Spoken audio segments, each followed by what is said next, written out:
thank you. We will make the order in the form which was submitted. Thank you. I'm not quite sure. Yes, I will ensure that's it's done. You may not actually see it physically for a day or two, but it is made as from now. Thank you. And may I just say one other thing? I have looked at Mrs. Justice Farby's helpful summary.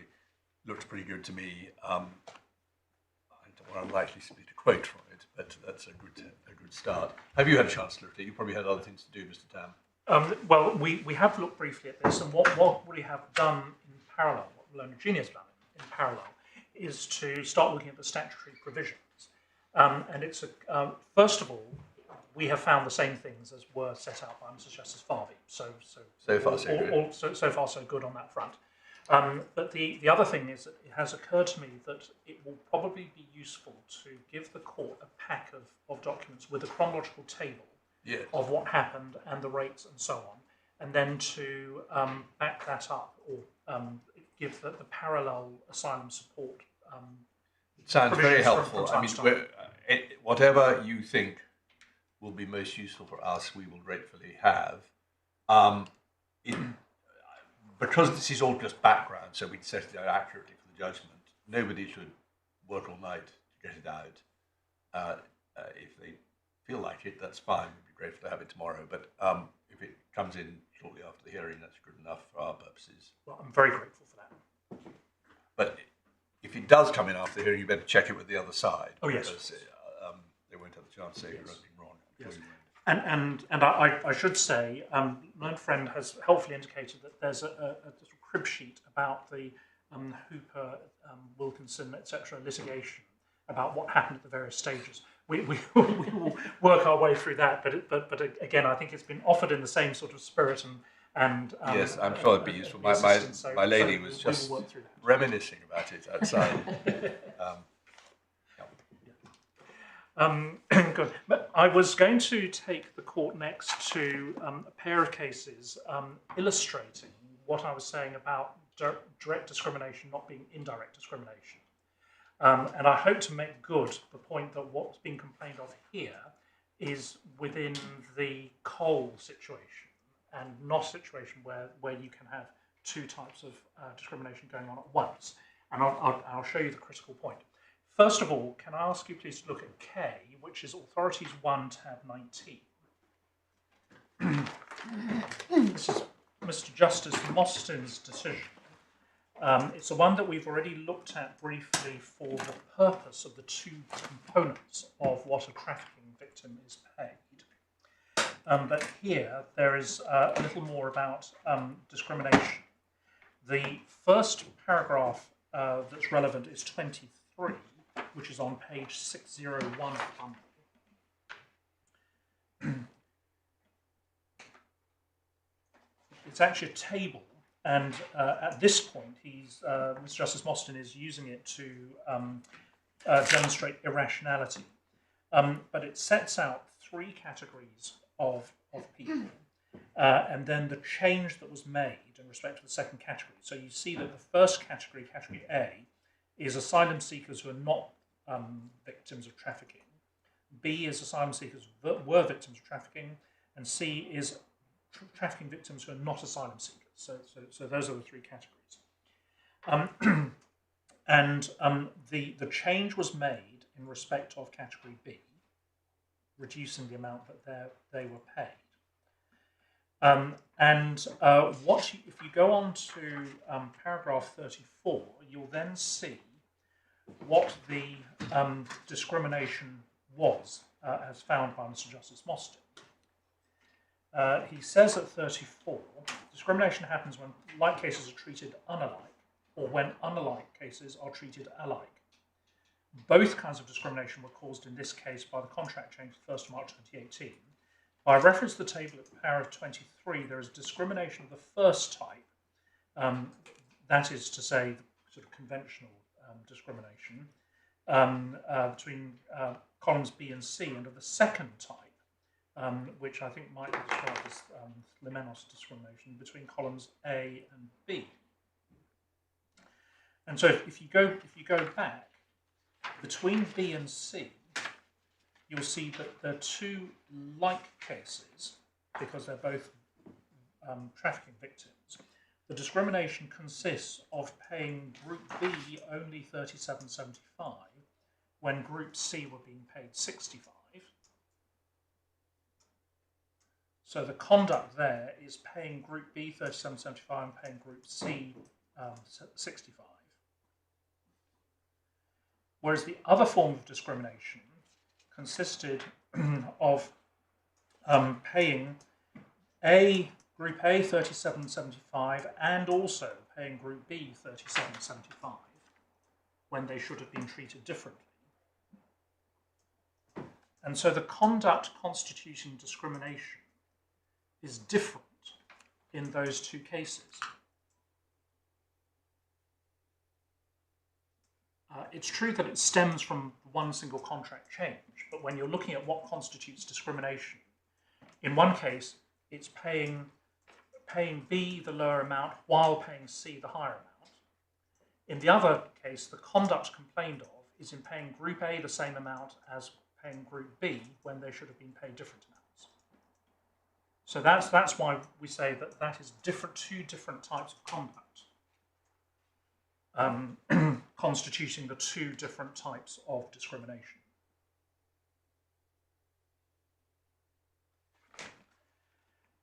The other case is Mahabir, which is volume 2, tab 28.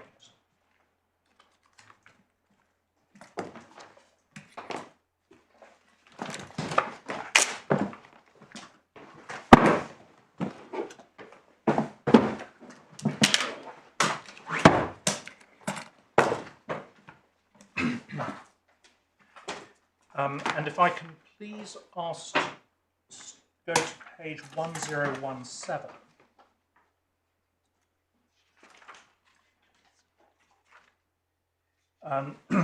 You'll see, in fact, that at 111, the very bottom of the page, on the top of the next page, there's a reference to K, but I don't need to go back to that.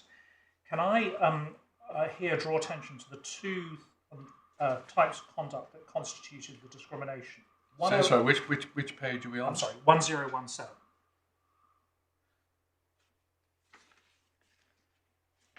Yeah. At paragraph 108, there is the first of the piece of conduct complained of, failing to treat unlike cases differently.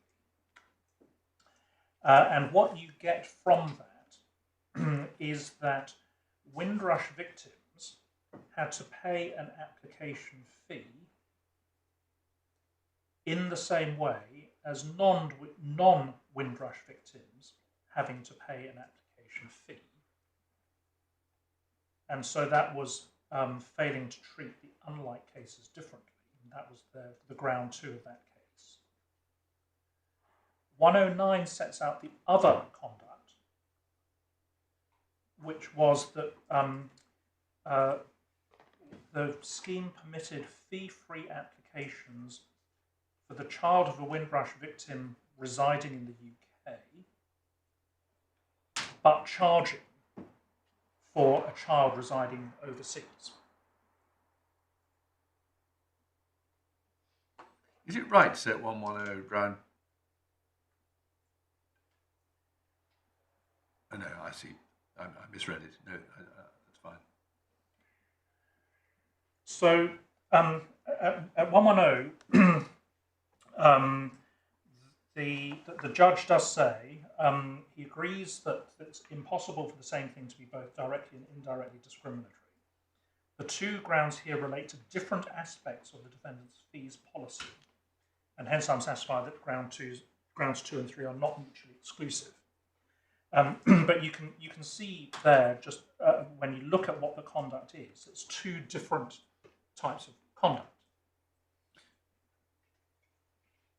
Yes. Two different items of conduct, each constituting discrimination.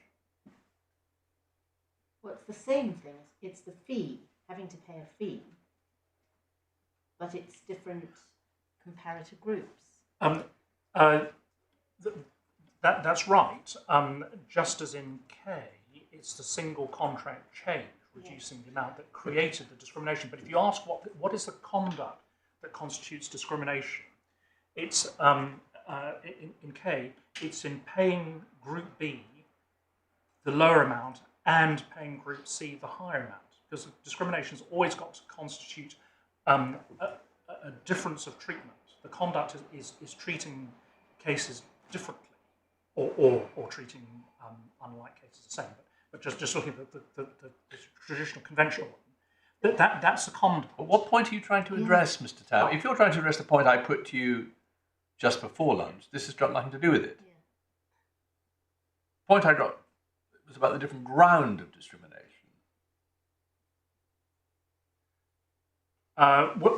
This is the. I thought the point I put to you this morning was you can have identical conduct being both direct discrimination as regards one protected characteristic, and indirect discrimination as regards another protected characteristic. I didn't speak up because I wasn't sure what you were getting at, but if that is what you thought this would be an answer to, I don't think it is. This is showing the line that comes from Cole, or rather the difference between this and the Cole situation, where there is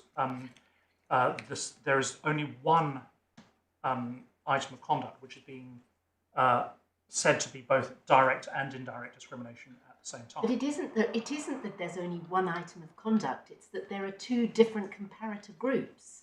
One has one sort of protected status and the other has a different protected status. And so we accept that in situations like that, there could be two types of discrimination. But that's the case here.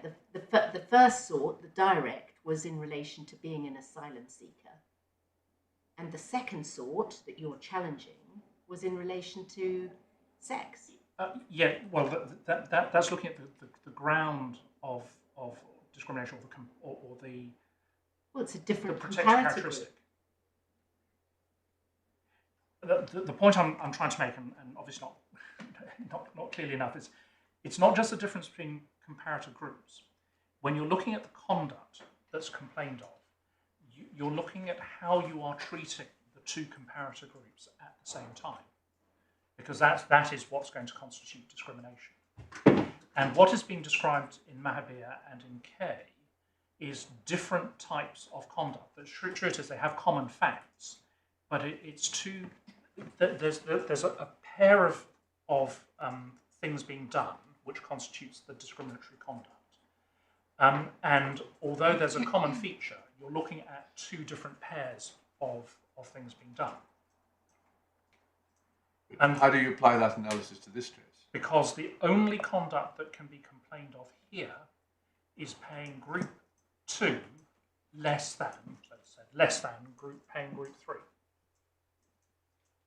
Or paying Group 3 more. But you still have the problem that it's direct discrimination against asylum seekers and indirect discrimination against women. Well, what? Yes. So your Lordship was asking me the point of doing this. This is the line of the argument we set out in our skeleton argument. What I don't think I can do it. Before you put Mahabir away, yes. Can I just? This may not matter. One never knows what's going to matter later. Sorry, you have already put it away. But paragraph 110, where he says ground 2, which is his first, the point he's addressing at 108, is an argument about indirect discrimination. Is that right? If you treat unlike cases alike, that can be direct discrimination, can't it?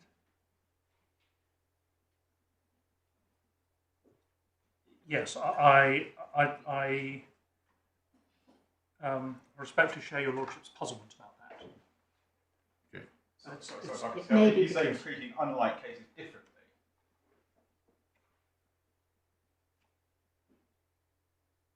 Well, maybe I misspoke, but my point is simply: is paragraph 1, is sentence 1 of paragraph is the first sentence of paragraph 110 correct? instinctively it seems to me it isn't correct. It may be that it's because it's about out-of-country applications and in-country applications, and there may be an indirectly discriminatory effect. Okay. I was going to say it depends on the circumstances, doesn't it? Whether it's indirect or direct. It could be direct, just as well. Well, we probably don't have to grapple with it. I just didn't want that to go by without, in case we have a similar issue here. I suspect we don't. But no, I am not advancing that as an answer to your lordship's question about the ground. I think I will have to come back to that. But what I can say is that when you look at the judge's analysis of what happened in this case, that things didn't go right. I mean, I've made the point already that there's only one pair of items constituting the conduct here, which is overpaying Group 3 compared to what we were paying Group 2. So as far as there being one item of conduct is concerned, that we respectfully say is clearly established by the circumstances of the case, and that puts it within the territory of Cole, although Cole was about the same ground of discrimination. So I accept that that's not a complete response to your lordship's point. It's useful to go through the way in which the judge approached this, starting at the beginning of his judgment, paragraph 4, which, if you have it in the core bundle, is page 103.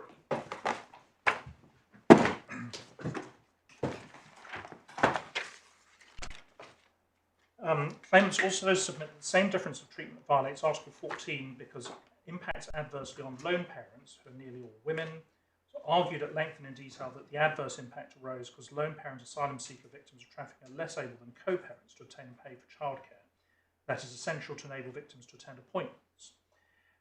In the course of oral argument at the hearing, the claimants adopted the court's suggestion that the adverse impact can be more simply identified in that members of the disadvantaged group, lone parent asylum seeker victims of trafficking who are mainly female, receive less money each week than others not seeking asylum who are not members of that disadvantaged group.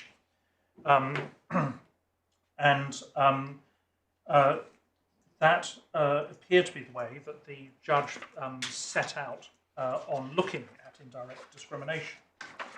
If you go on to paragraph 48, which is core bundle page 109,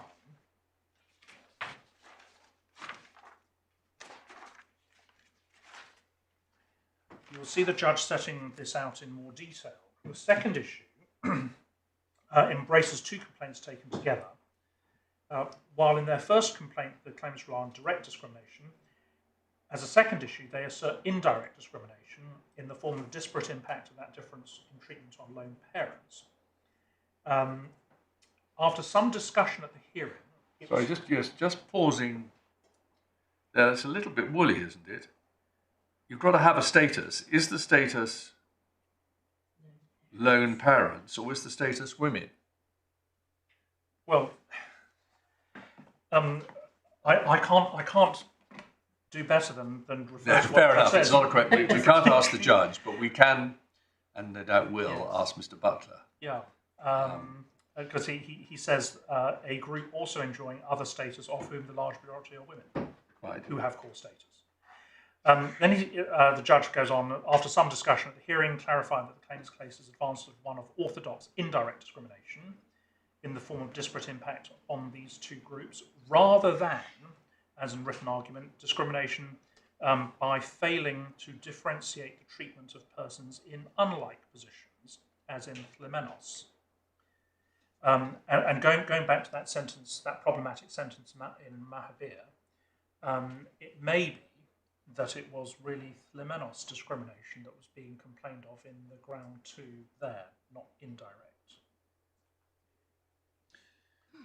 Yes, and perhaps I may have jumped in too quickly. It looks, though whether this will continue to be followed through the rest of the reasoning, we'll see, as though he's effectively saying this is indirectly discriminating against two groups, lone parents and women. And of course, lone parents wouldn't do for domestic discrimination, but would do for Article 14. Yeah. Okay, thank you. And then at 50, he says, in written argument and evidence, the second matter of complaint proceeded from the premise that the exclusionary rule disproportionately affected lone parents because they did not have a co-parent provide childcare while they attended appointments, and would therefore either have to use up their own trafficking support payments by childcare or forego the benefits of those appointments, and that the group of lone parents thus affected predominantly comprises women. So, again, all mixed up there. And then, to be fair, this is the judge's summary of what he understood Mr. Butler's. That's right. That's right. Yes. And then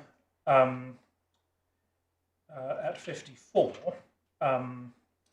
there's a reference to what we accepted, which was that the difference of treatment is established by observing that those affected by what the claimants call the exclusionary rule receive less money each week than those not affected by it. An observation from the court adopted, which the claimants were content to adopt, and which the Secretary of State did not and could not dispute. So that's the starting point. But then we respectfully say the judge's analysis went wrong. If you go to page 115, paragraph 90, this is the start of the passage dealing with indirect discrimination. And he now summarises that the exclusionary rule impacts adversely on lone parent asylum-seeking victims of trafficking, most of whom are women. At 93, he rejects our suggestion that the correct comparison for that group is male lone parent asylum-seeking victims of trafficking. He says that comparison overlooks the core status of women as a group entitled to the protection of Article 14. The correct comparison is with asylum-seeking victims of trafficking without dependent children. Now, we reflectively say that that must be wrong, because that group would never get anything for a dependent child. They just didn't have any. And so the rejection of our submission and the adoption of that comparison is, we respectfully say, difficult to understand.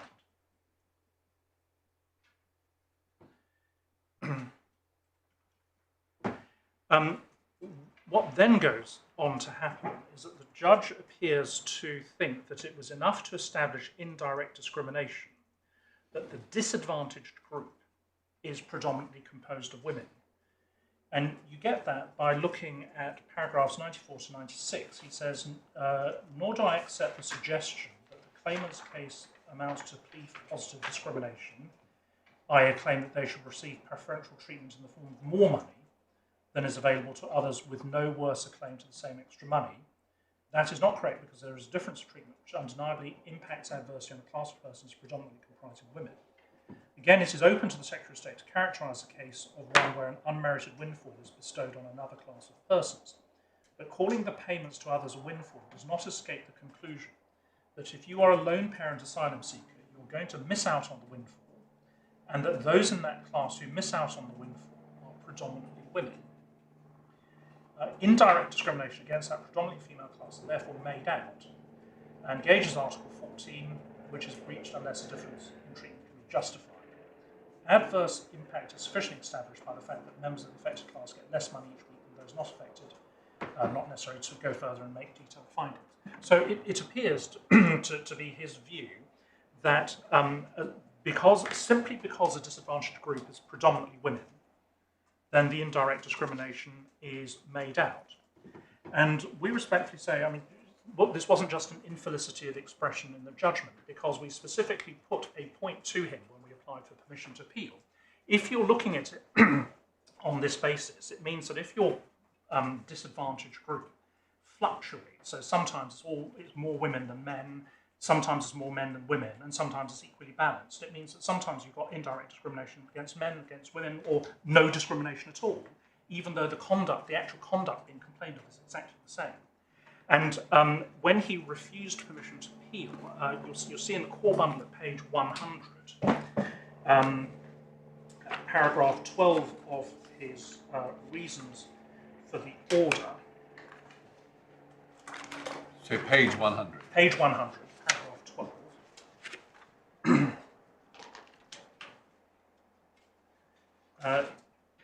The judge said, I do not accept that the court was eliding anything with anything in reaching those conclusions. If men should overtake women in the cohort of lone parents indirectly discriminated against, the indirect discrimination against women will stop, though the discrimination against lone parents will not. The male majority within the cohort of lone parents would then have a core status qua men, just as the women do now. So he accepts that that is the consequence of his reasoning, and so our reading of his judgment appears to be an accurate one. But we respectfully say that that's not enough to establish an indirect discrimination claim. The core of an indirect discrimination claim is that there has to be a disproportionately prejudicial impact on the disadvantaged group.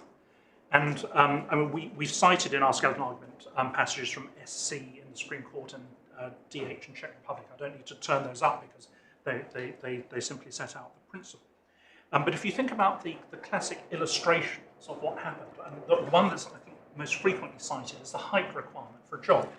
And what you end up with if you apply a height requirement ostensibly neutral is you get the advantage. Sorry, I misunderstood. I misheard. A what applying for a job? A height requirement. A height requirement. Height requirement. You have to be a certain minimum height. And so what happens if you do that is that you end up with an advantaged group who get the job and a disadvantaged group who don't.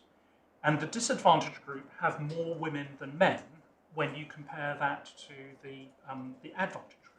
That's a touchstone of identifying whether there's been a disproportionate prejudicial impact. We also found a recent decision of this court in Wisby, again we've given the reference in the skeleton argument, about defective colour vision and some rather striking statistics. And you can see in the group that fail the colour vision test, be far more men than women in comparison with those who pass. But if that's right, then the judge's reasoning here cannot possibly be right. That whether or not there is discrimination and against whom can't vary just depending on how the group is made up. There isn't, with respect, a disproportionately prejudicial impact of this measure.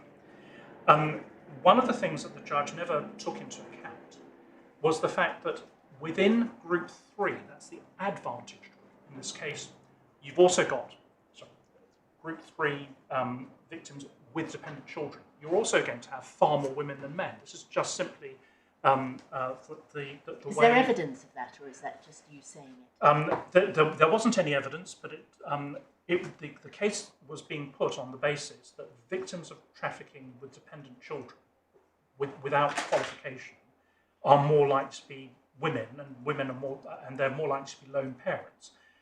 So no, this wasn't a case where we had specific statistical evidence of all of this, but they were truths universally acknowledged. I think that was the base on which it was done. And certainly this is not the sort of point that needs precise statistical evidence. The group 3 victims with dependent children are also likely to be predominantly women and to have more lone parents, and that's illustrated perhaps by exactly what happens when group 2 victims who qualify for asylum are granted asylum. They just move into group 3. And can I just be clear? Why is the group lone parents, dependent children? Well, lone parents are the group. Sorry, I shouldn't use the word group. It was the respondents exemplify lone parent victims of trafficking. I mean, this is a source of what. Don't they also exemplify parents? They don't. Why they exemplify parents? Well, wasn't it their case that lone parents would have a more difficult time Yes. attending appointments because That's they right. would need to buy childcare, whereas That's co-parents would have the other parent. exactly. That's obviously that is a particular problem that lone parents have. But don't all, if the claimant's case is right, don't all parents, all victims of trafficking with dependent children, suffer because they get less money? The fact that one of the ways in which it bites is, a particular way it bites is that they can't pay for childcare for one of them to go to an interview. They might is beside the point, isn't it? Well, there are an almost infinite number of ways you can analyse the Yes. different groups and subgroups in all of this. Yeah.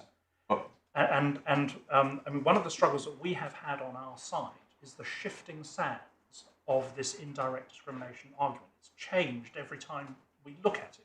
What are we actually trying to answer and respond to? And even in the hearing, when the judge reformulated it himself, we were then having to deal with something different.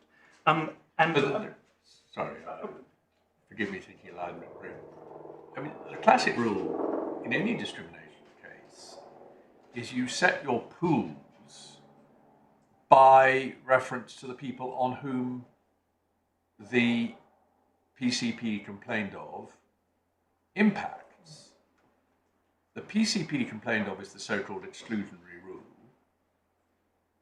which actually isn't only about children. But even if you're only looking at it as about children, it is actually about, it applies equally to lone parents and to parents who are in a relationship. So the pool surely ought to be everyone who is affected by the exclusionary rule. It doesn't mean they can't make out the disproportionality case, it's just it's diluted somewhat, which may not matter. Yes. Might matter possibly when you get to the proportionality stage. But isn't that the right approach to it? Well, I I'm think, sorry, it's unfair to you, it's not your case, but No. I'm just trying to understand. but I think my lord has expressed elegantly what I was trying to say before, that the conduct complained of here, the adverse treatment complained of here, is adverse treatment of all Group 2 victims compared to the treatment being given to Group 3 victims who are in total overpaid. And so you're looking for a disproportionately prejudicial effect on some subgroup.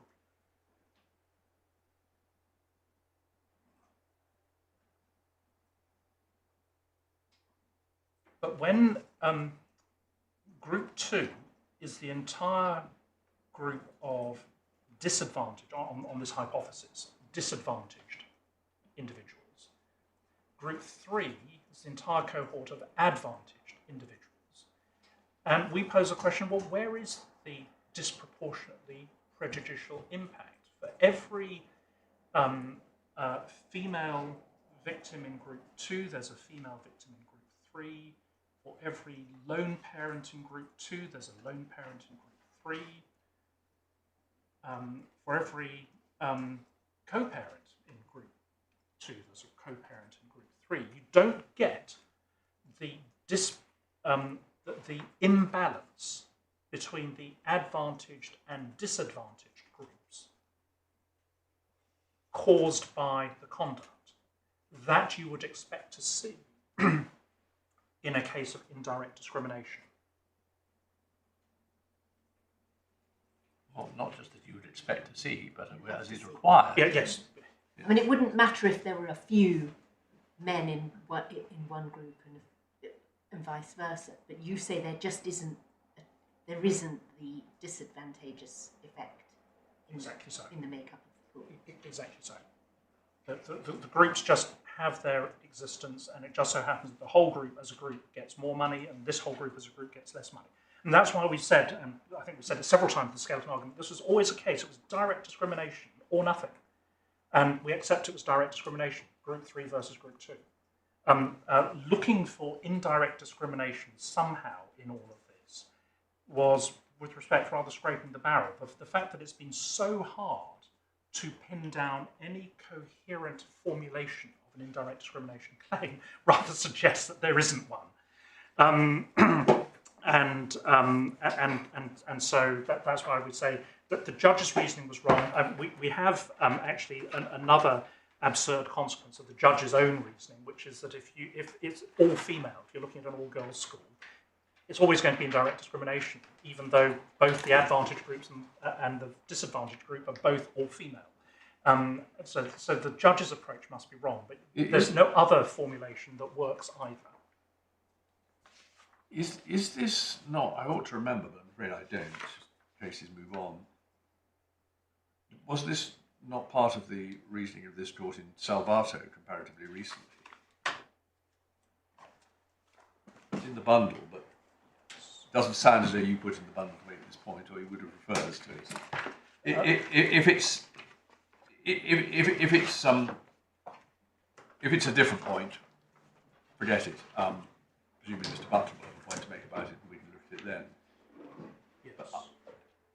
He says he will have a point to make about it. So let's just look at it then, and you can deal with it in reply. If I respond But as I recall, Lady Justice Andrews, with whom the other members of the court, including me, agreed, disapproved a part of Mr. Justice Chamberlain's reasoning on what sounds like the same basis, the same fallacy, but yes. maybe it isn't. So we'll come back to it later. You're not making any point. Yes. Right. I think Salvato may have been cited actually by us in our skeleton argument. No. At any rate, can I come back to that? Because the broad point is the one that I've made.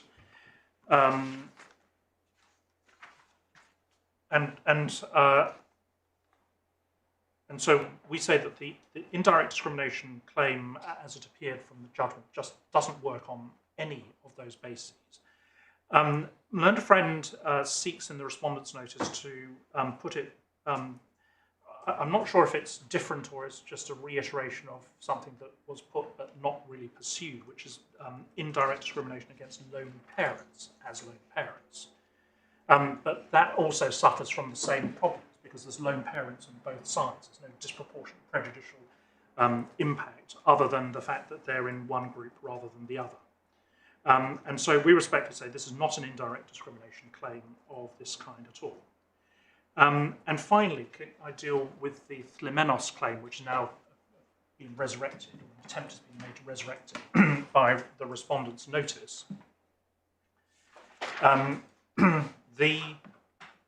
First of all, we make one preliminary observation, which is the basis of the Thlimenos argument, is the two groups concerned are being treated the same when they ought to be being treated differently, which the court may think is rather fundamentally at odds with the entire argument that was being put in this case, which is that Group 3 is being treated differently from Group 2. And so there seems to be an inconsistency there. Procedurally, we've made some points about this, which include the fact that this is in truth a cross appeal from the judge for which there's been no permission sought or granted. Because the judge's order, if Learned Friend were right, the judge's order would have to be varied and not just upheld on the basis on which it was made. And given that the Thlimenos claim was not, in fact, pursued before the judge, but the judge's formulation adopted instead, this is not something that should be permitted by this court now.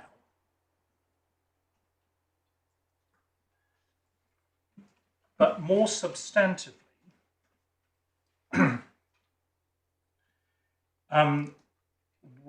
looking at how it is put in Learned Friend's skeleton argument, and make this point, again, subject to anything I have to say in reply when I've heard how Learned Friend puts it orally. The claim is really that lone parents should be should be paid more than co-parents because of the particular difficulties that they face. A problem with this is that it's got nothing to do with the conduct complained of in this case, which is paying Group 3 more than Group 2. Exactly the same complaint could be made by Group 3 loan parents, because they equally get no more money than Group 3 co-parents. True it is they may have more money overall, but as between loan parents and co-parents, they have the same problem. So, as it is apparently being put now, this is really a straightforward claim of discrimination against loan parents. But it's never been part of the case. We've never really had a chance to deal with it on that basis. And it has the flavour of being shoehorned into a case where the real conduct complained of has already been accepted to be unjustified direct discrimination. The respondents have established that case. The only question here is remedy. And we respectfully ask the court not to entertain this case on that basis at all. It's simply not what this is about.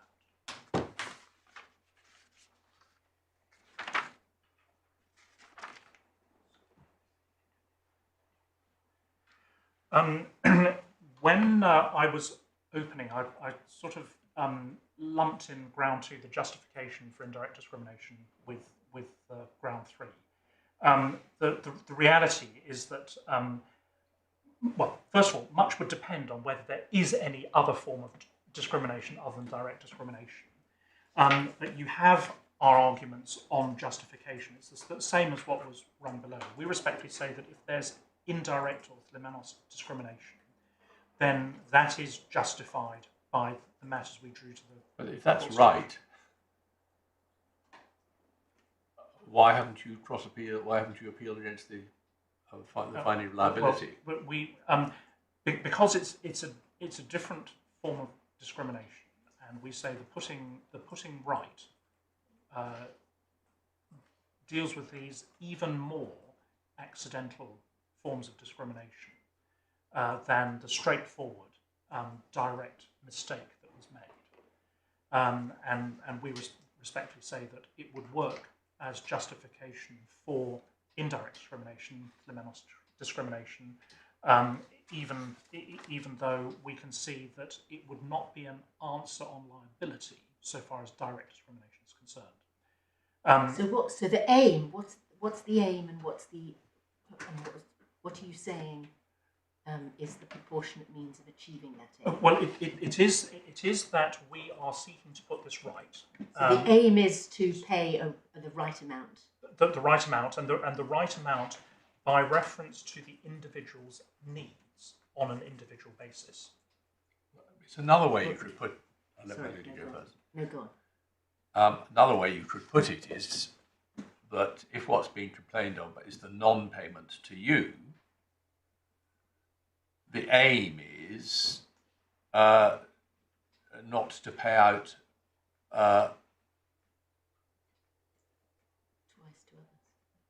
not to pay out a windfall, not to give them a windfall. Certainly, the aim is not to pay a windfall, and it's to make sure that everyone is paid the right amount. That's the aim.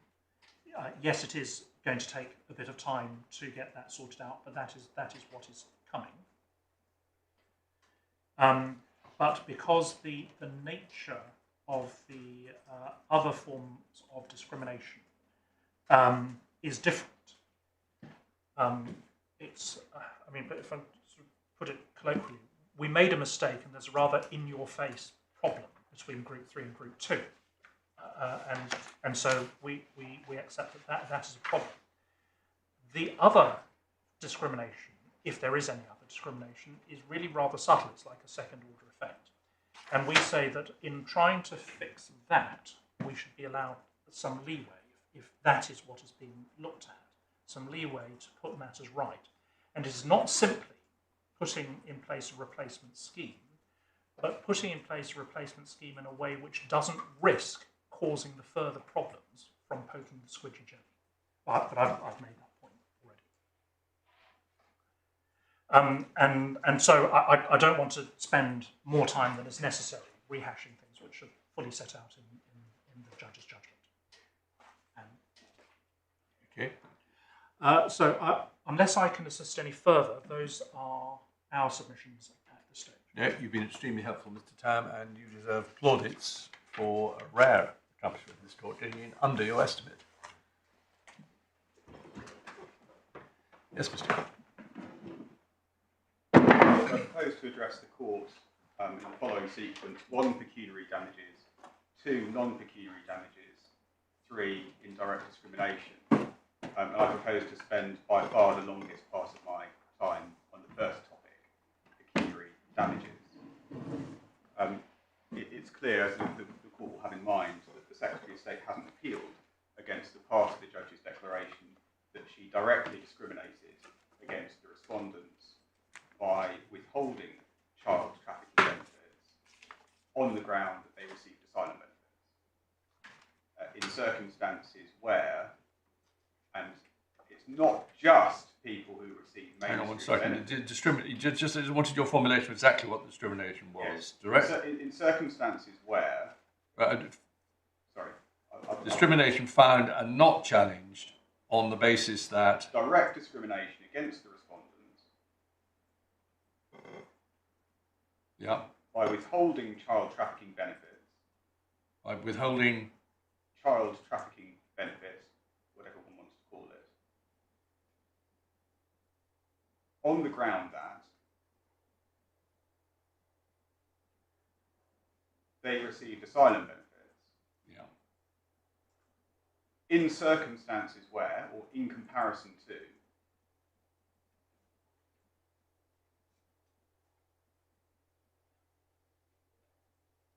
those who receive income from work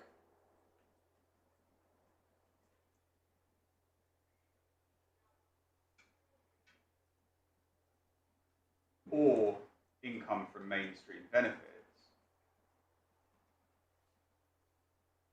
do receive child trafficking benefits. So group 1? Yeah.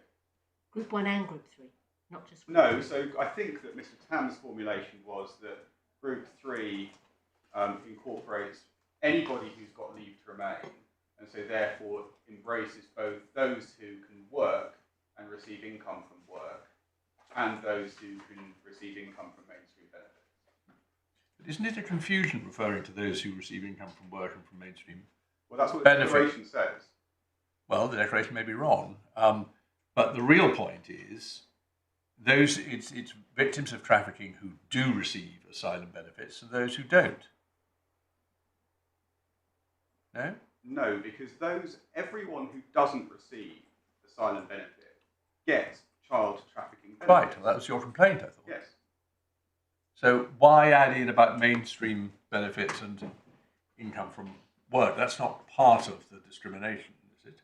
The discrimination is that you've always been advancing. The claimants and other asylum-seeking victims of trafficking don't receive what you call child trafficking benefit, and all other victims of trafficking who are not asylum seekers do receive child trafficking Yes. benefit. Yes. Yes. Well, I suppose that's right.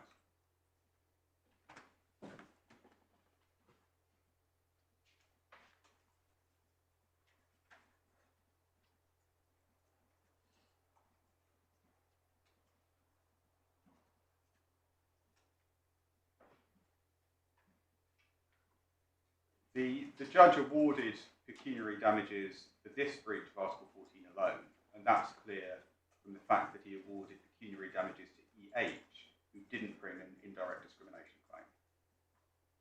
Now, the question I'm proposing to address is, was the judge entitled to award pecuniary damages for direct discrimination? And before I go into the detail of my submissions, could I just give the court an outline of what First, that following Wilkinson, pecuniary damages should be awarded for a... Sorry to be boring about this. Would it help us to jot these down, in which case we'd better do them at taking I'm speed? going to come back to it. I think all right, so we'll just sit back and listen. I think so. Right, okay. The first proposition is that following Wilkinson, pecuniary damages should be awarded for a breach of Article 14, unless the payment of the benefit to the group who received the benefit was an anomaly, condition 1, and... Mr. Butler, I'm sorry. Yes.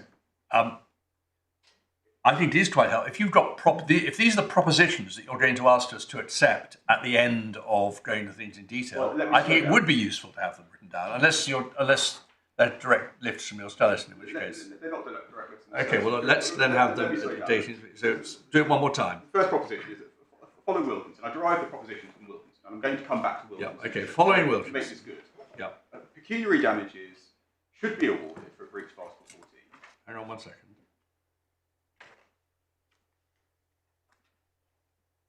Yep. Unless 2 conditions are satisfied.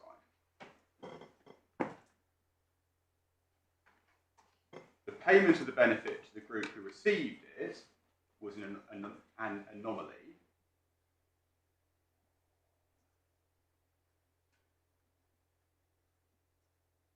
Yep. And the court determines that if the authority had complied with Article 14,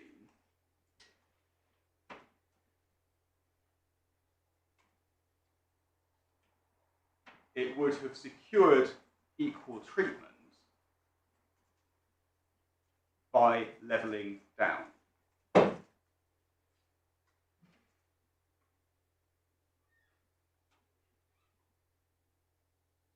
I say that there are 2 conditions, because there are situations in which the state... Don't fall into the trap, Mr. Butler. You're just giving us the propositions, Okay. and then you can argue them later. This is, Come back to I think, a helpful way of dealing with it.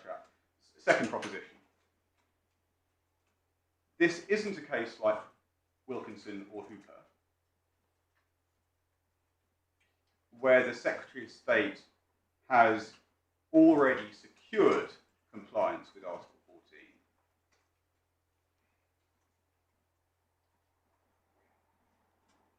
By abolishing the benefit.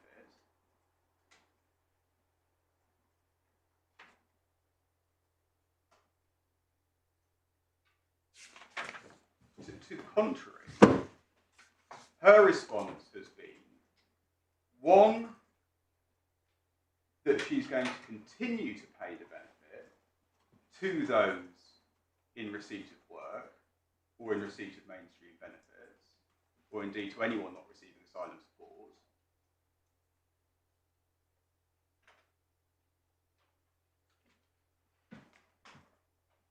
For at least 11 months while she formulates a new policy.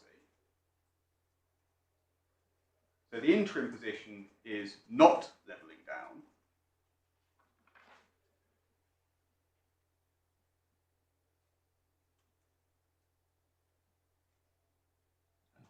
And then 2, she's then going to implement a completely new scheme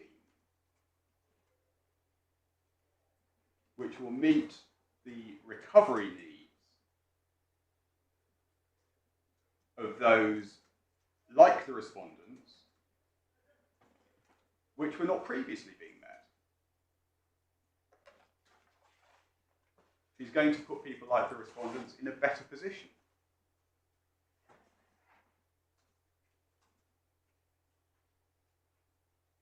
So the ultimate position will also not be levelling down.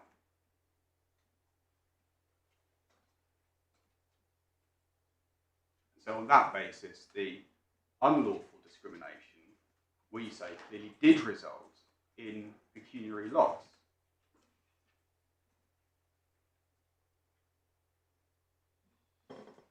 And then the third proposition, which is an alternative, or additional proposition to the second, that the payment of child trafficking support to those in receipt of work income or mainstream benefits wasn't an anomalous feature of the scheme.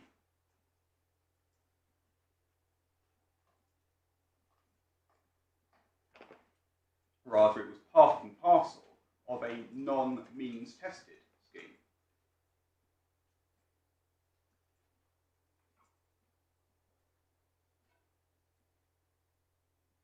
The only thing that went against the default position of means testing was the carve out, the exclusion for those in receipt of asylum support. Sorry, I don't understand that. Why does it matter that it wasn't, that it was part of a non-means tested scheme? Well, if you formulate a scheme that is non-means tested, Yeah. that's the way the scheme operates. That's the grain of the scheme. If you then introduce a provision into that non-means tested scheme which provides for means testing, But it doesn't. Well, which is the one that provides? Where's the means well, tested? because the set-off or the exclusion for those who receive asylum support is on a means tested basis. Is it? You have Is it? you have well, Asylum support isn't means tested. Is it? well, asylum support is means tested. I mean, well, in the sense that you only get if they were going to be destitute. But that's not my point. The point is that the reason the Secretary of State says, I'm not going to pay the child trafficking component to those who receive asylum support is because they don't need it, because they get the money from elsewhere. But that's not means tested. That's the money is the same amount of money is coming in from through a different mechanism, and we're not going to pay it twice. That's not means tested. Well, in my submission, I would characterise that as You means would. testing. You don't need it because you've got the means from elsewhere.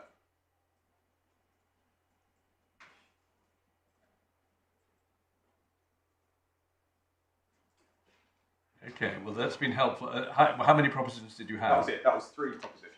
Right. Well, then now you can develop them. But Now I can we go know where over we're going. my- That's so very if I helpful. begin with the legal proposition, which is my first proposition. Can I take the court to 3 of the authorities, Wilkinson in the House of Lords, Hooper in the Court of Appeal, and Hobbs in the European Court? Now, those authorities concern the non-payment of 4 kinds of widows' benefit, the non-payment of those widows' benefits to widowers. Now, I certainly found the relationship between those benefits and the relationship between the threads of the litigation a little difficult to follow, and it's with that in mind that we produced a note, if I might just hand it up. Yes, please do. Strictly speaking, Wilkinson wasn't about a benefit, it was about a tax allowance.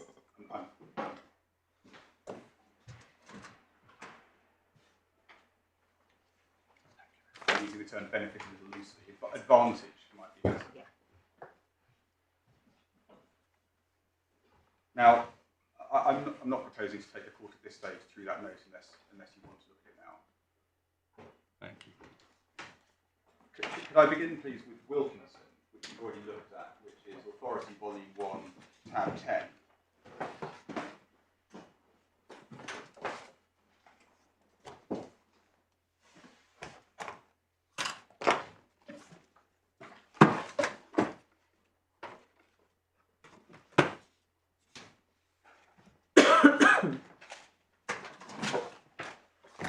This was a case about widows' bereavement allowance, which was, as my lady says, a deduction from income tax liability.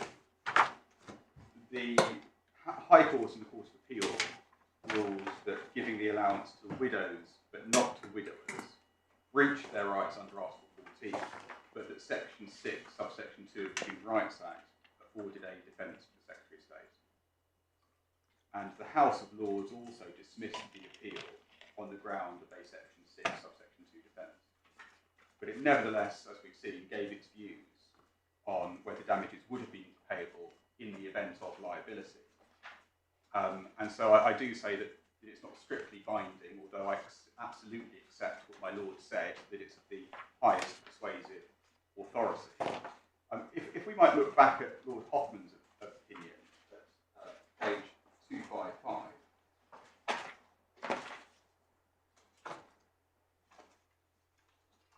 Could I makes 7 points, which I say can be derived from this passage of his judgment. The first is that, as we see just by letter F, by reference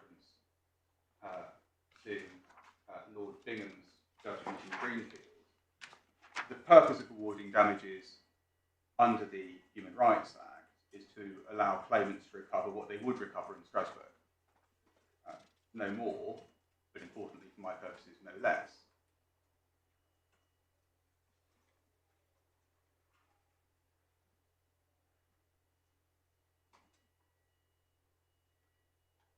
Second, section 8, subsection 3 of the Human Rights Act requires damages to be awarded where necessary to afford just satisfaction. My learned friend's already made that point. At paragraph 26,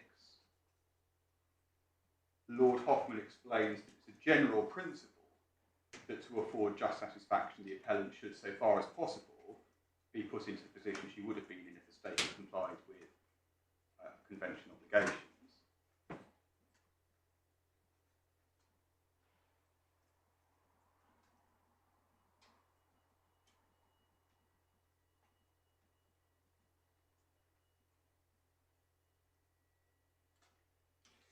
Third, in a discrimination case,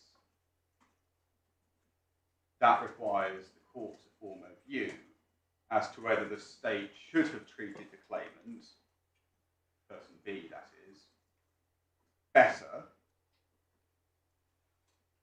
or should have treated the comparator, person A, worse. That's what Lord Hoffman says in paragraph 26.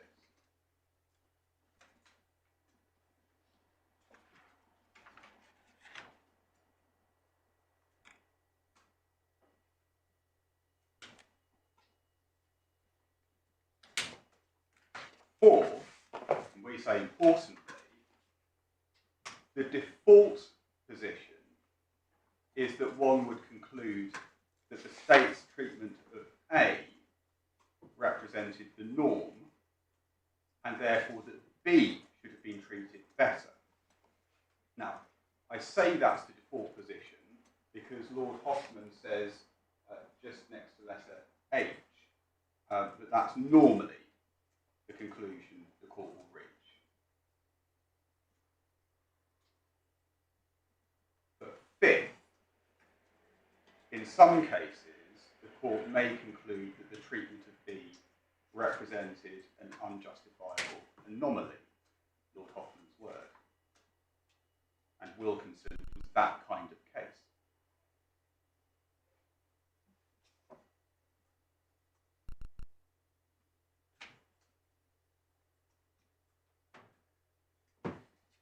Sixth, the exercise of determining what would have happened is necessarily a hypothetical exercise.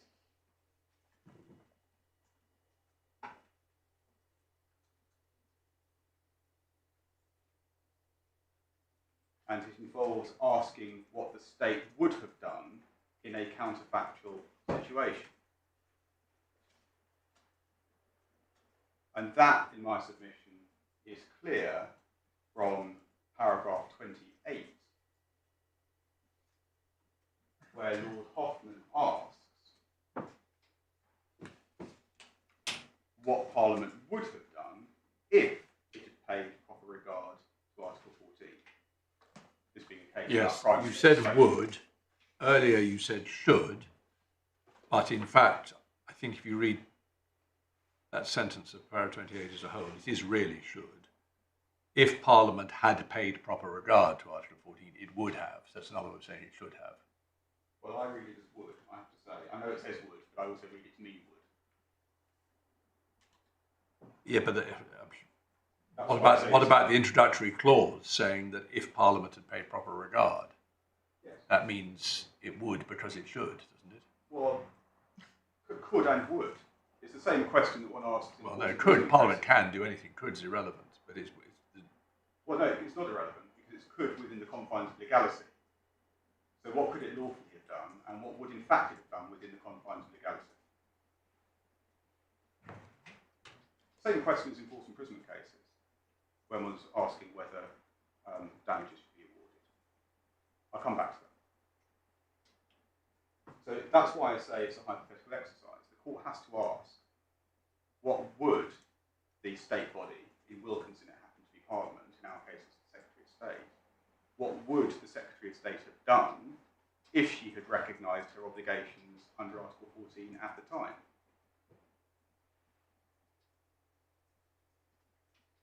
That was my sixth proposition from Wilkinson. Seventh, on the facts in Wilkinson, the counterfactual exercise wasn't difficult. And that's because by the time the case was heard by the High Court, Parliament had already brought an end to the discrimination.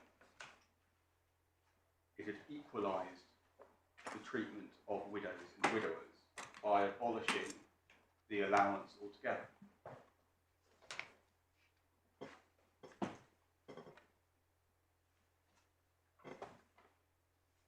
And as the court's already been shown, Lord Brown then identified an additional consideration. And his judgment begins at page 258. He concluded that there would be cases where even if the state would hypothetically have levelled down, there would still be situations where it would be appropriate to award pecuniary damages.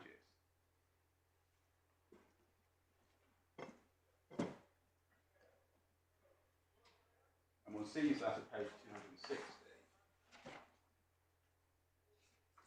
On page 260, just below letter D, Lord Brown says, take, for example, the case of a public body unjustifiably paying its male employees more than women doing the same job. It couldn't then reasonably be argued that the men's excess wages represented an unjustified windfall which shouldn't probably be paid to the women also. Such an argument, indeed, would almost certainly fail, even if the employer proved that had all employees been paid the same, they would have been paid at the women's lower rate. A plausible case if, say, the women employees substantially outnumbered the men. And then, if you please skip down to just below letter G, in the postulated employment case, the discrimination can clearly be seen to have been against the less well-paid women. If the men doing the same work are thought to be worth a higher wage, so too with the women. There can be nothing unfair in making the employer compensate the women in respect to past discrimination against them.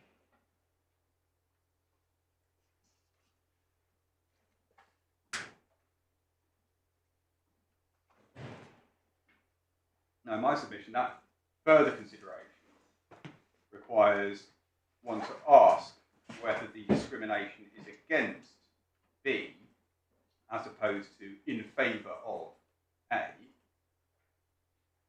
and if so, on the reasoning that Lord Brown sets out, B should be compensated even if the solution ultimately adopted is levelling down.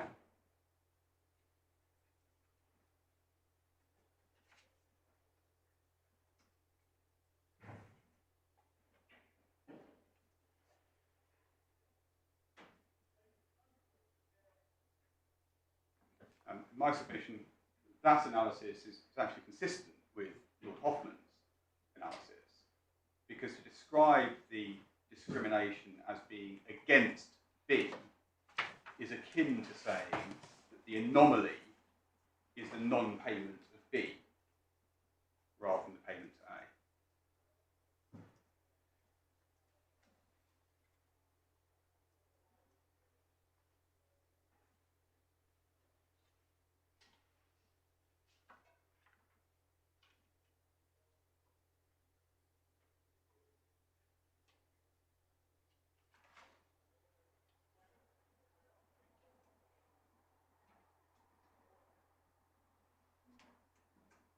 And so it's with those points in mind that I derive the two conditions for departing from the norm of awarding pecuniary damages. Condition one, the court has to be satisfied that the payment to A was an anomaly.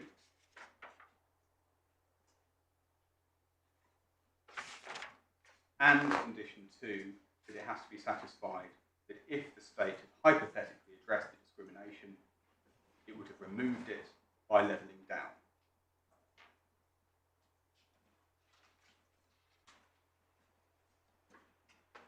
Could I then, unless there are any questions from Wilkinson, could I turn to Hooper, please, in the Court of Appeal, which is tab 7.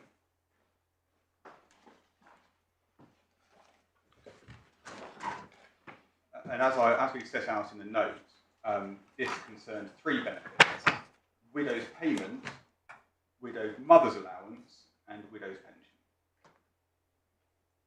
And half the reason for putting in the note is to explain what happened to the case, because we haven't got all of the authorities in the bundle. The Court of Appeal's decision, which we've got here, was overturned by the House of Lords on the ground that in relation to widow's payment, this is all in the note, so you'll hopefully take it quicker. In relation to widow's payment and widow's mother's allowance, Section 6, subsection 2 of the Human Rights Act afforded the Secretary of State of Defence, and in relation to widow's pension, that the difference in treatment was justified. But the House of Lords didn't question the Court of Appeal's approach to damages. Didn't have to deal with it. Now, as in Wilkinson, all 3 of those benefits, widow's payment, widowed mother's allowance, widow's pension, had been abolished by the time the High Court heard the claims. In the case of widow's payment, the benefit was replaced by a different benefit called bereavement payment. But in substance, as the Court of Appeal analysed it, that put widowers in the same position, or an equivalent position, to widows by levelling up. And on that basis, the Court of Appeal awarded pecuniary damages to widowers in the sum of the widow's payment they would have received if they were widows.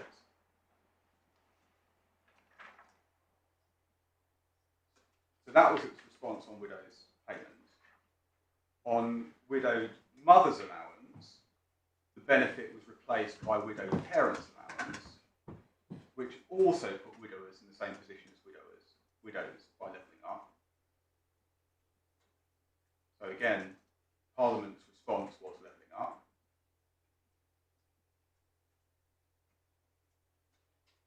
And one can surmise that the Court of Appeal would have awarded pecuniary damages, but didn't do so. But the only reason it didn't do so is because they would have been set off against existing benefits, so that in fact the widowers wouldn't have received anything.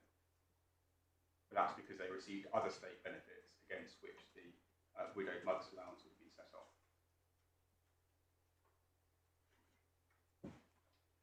In the case of widow's pension, the benefit was abolished before the High Court heard the claim. Now, it was replaced by a 12-month bereavement allowance, but the only one of the claimants who brought the claim in relation to widow's pension was Mr. Naylor, and he couldn't have benefited from the bereavement allowance because he made his claim for benefits in the year 2000 and his wife died 5 years earlier, so he could never have got the bereavement allowance. So he didn't lose anything by not getting the replacement benefit. His only conceivable loss was not getting widow's pension.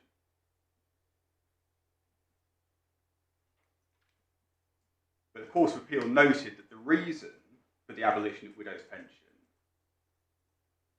was that there was no justification for paying that pension to anyone. And it was on that basis that the court made no award for pecuniary damages in respect of that breach. And so, in respect of each of those 3 benefits considered in Hooper, the exercise was very similar to the exercise in Wilkinson.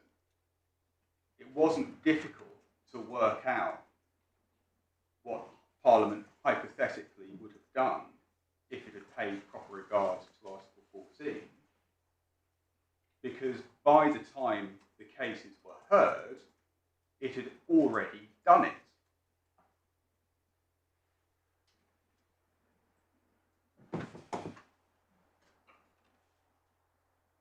That's Hooper.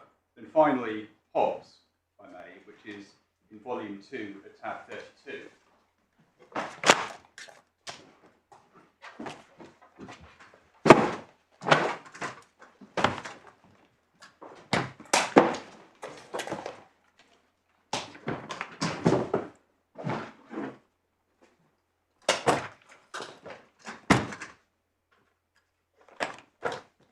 This was the European Court's consideration of a widow's bereavement allowance following the House of Lords' decision in Wilkinson. And the European Court, because the Section 6 subsection 2 defence obviously didn't apply in Strasbourg, the European Court held that not affording the allowance to widowers breached Article 14, but it agreed with the House of Lords that damages weren't payable. Now, the only reason I turn to this is because the principles which the European Court identified as applicable to determining whether to award pecuniary damages were broader than those identified by the House of Lords. If you please look at page 1129.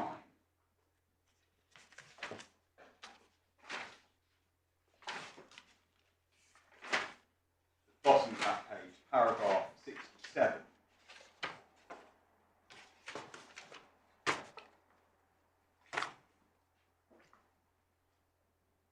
Then, as it goes over leave,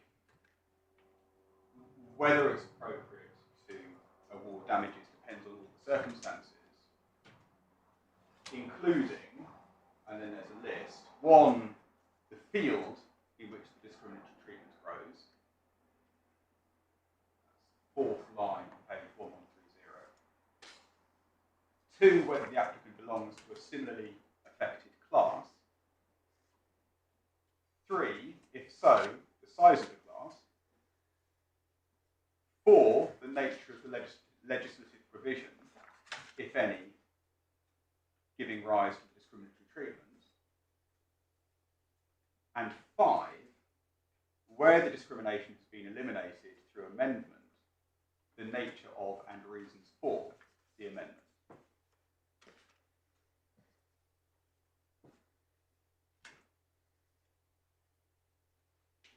And then if one looks at the application of those principles at paragraph 68, one can see that the European Court relied in particular on factor 2, the applicants belonged to a large class. That's line 3. That's factor 3, isn't it? Not factor 2. I had that. I'm so sorry. I thought 3 was the size. Absolutely right. It was factor 3. And they also, the court also placed emphasis on factor. What's the logic behind making the size of the class, or indeed the fact of them being part of a class, a relevant consideration? Not, I mean, it doesn't leap from the page. No, I accept that. It may be broader considerations of fair balance, that if the discrimination is focused on a small group, it's less easy to excuse. But I do see why one might say that's not entirely logical.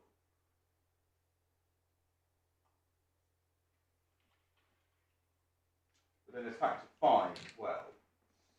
One sees in paragraph 68 that the discrimination had been eliminated through amendment, and the court had the reason for the amendment, which was to get rid of an unjustified anomaly.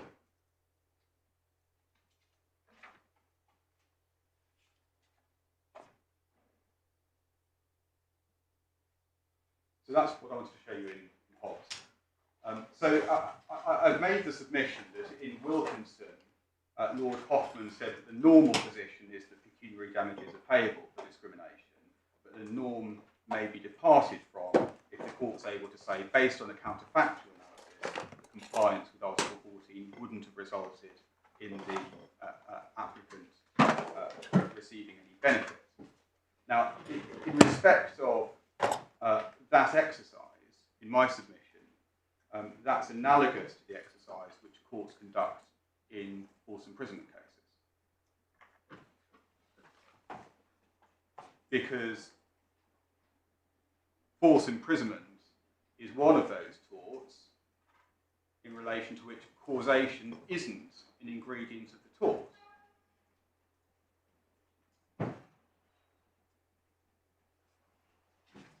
Oh, sorry, what do you mean by causation? One doesn't need to prove causation of loss to establish the tort, to establish liability for forced imprisonment. That's not to do with causation. You don't have to prove any damage, is that what you mean, beyond the fact of having your liberty? Yes. You don't have to prove that if the detaining authority had acted lawfully, you would have been released. Oh, I see. And that's the way in which the Supreme Court characterised that in Lumber and Causation was a question of causation. Does one need to prove causation to establish liability? And the Supreme Court's answer was, no, you don't. But causation may be relevant to quantum of damages.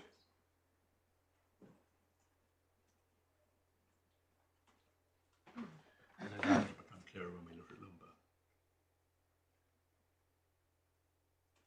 So in relation to damages, if the detaining authority can show that the individual would have been detained anyway,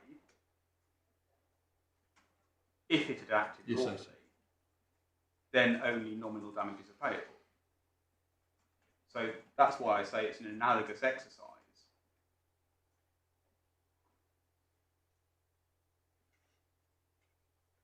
The court has to ask itself what would have happened in a counterfactual situation. And the point which I want to show you in a moment in Lumber is that when conducting a counterfactual exercise, a court should exercise a degree of caution. And could I show you the passage in Lumber, which is the last authority in volume 2.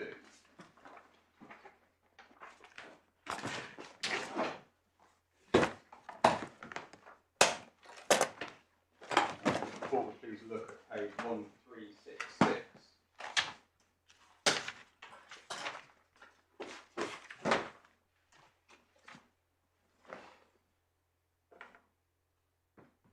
This is part of the judgment of Baroness Hale. She's agreeing as part of the majority. She has already by this stage concluded that causation isn't an ingredient of liability for forced imprisonment. And then at paragraph 208, she said that the third question is whether it makes any difference that in these particular cases, if the officials have been operating with published policy, they both could and would have authorised the detention of these appellants. So, if they had acted lawfully, what would have happened? She goes on to say this would not normally make any difference, because normally, if the detaining authority had acted lawfully, the individual would be released. But then if one jumps to paragraph 211, the bottom of that page, Baroness Hale says that, however, where the defendant has failed to comply with a procedural requirement, there's always the possibility that the deed might have been done lawfully. In other words, the person might still have been detained, even if the unlawful action hadn't happened. But then this is the point that I want to emphasise.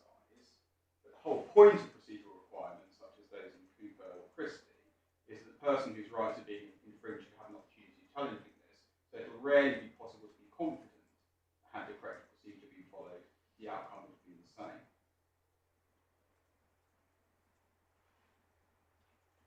Now, of course, that's not exactly on point because we're not dealing with a procedural breach here. But the point is that when undertaking a hypothetical exercise based on a counterfactual situation, the court should exercise a degree of caution before concluding that the decision maker would nevertheless have taken the same action, or in our case, would have levelled down.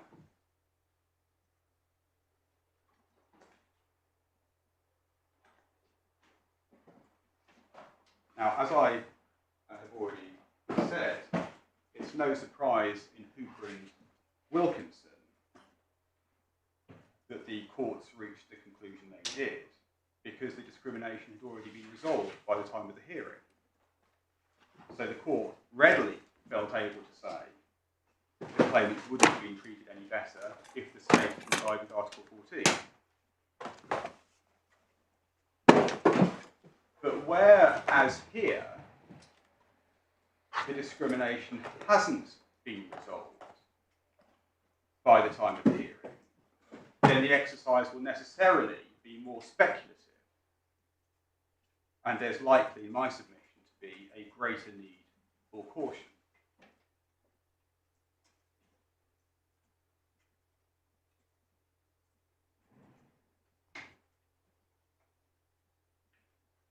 That's what I wanted to say about the law. Could I then make my primary submission on the facts?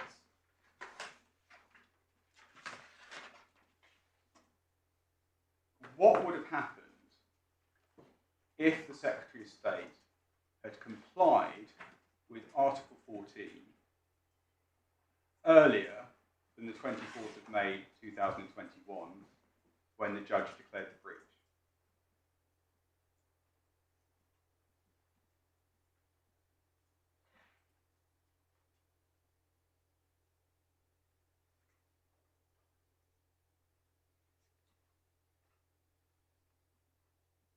My primary submission is that had the Secretary of State complied with Article 14 at an earlier stage, for example in response to the pre-action protocol letters, then the respondents would, on the balance of probabilities, have received more financial support.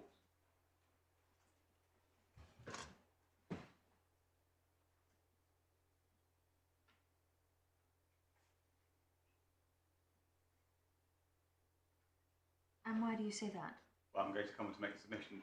The two reasons I flagged at the outset, that one, the interim position the Secretary of State would have implemented would be levelling up, pay everyone child trafficking support pending the new system.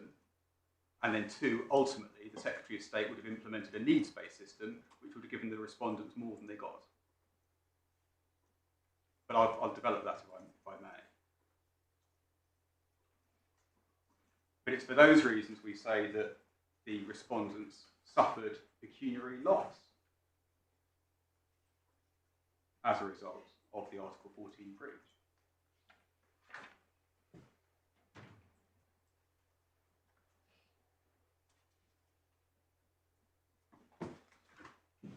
Now, could I please try and Can I develop... just ask one question while it's in my mind? Yes. I haven't seen, I've probably seen, but I haven't taken in the order. Presumably, but for this appeal, there would have been a further hearing to assess the amount of pecuniary loss. Had any submissions, had any steps been taken down that route at all? None at all. Okay. And so I was going to come on to say in due course that the Secretary of State may well dispute the duration for which the respondents would have been likely to get the levelling up. But that's not an issue before this court. That's an issue for assessment. She might say, well, after 5 months, after 6 months, after 7 months, I would have switched to a needs-based system. So you only would have got 5 months worth of levelling up. You would only have got 5 months of benefit. Well, fine. Why do you say she would necessarily have put in place a levelling up as a transitional measure? Because that's what she's done. And that's what she intended to do. You're about to develop these. Yeah. I'm going to show you that. But could I break down the arguments and take a step back before I get to that point? I was proposing to make 5 points. The first of those is, which I think I've already trailed, when Mr. Justice Kerr heard the claim, the inequality hadn't been remedied. Victims in receipt, I say victims of modern slavery, in receipt of mainstream benefits or in receipt of income from work, continue to receive child trafficking support while victims in receipt of asylum support didn't. That was the position as at the date of the hearing. The position was therefore different from Wilkinson and Hooper.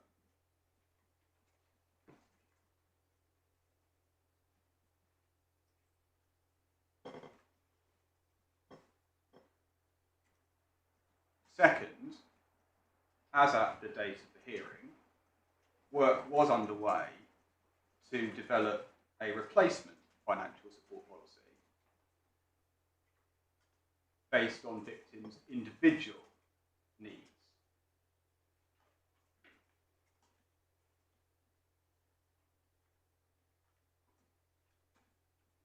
But there was no clear time frame for the implementation of the new policy.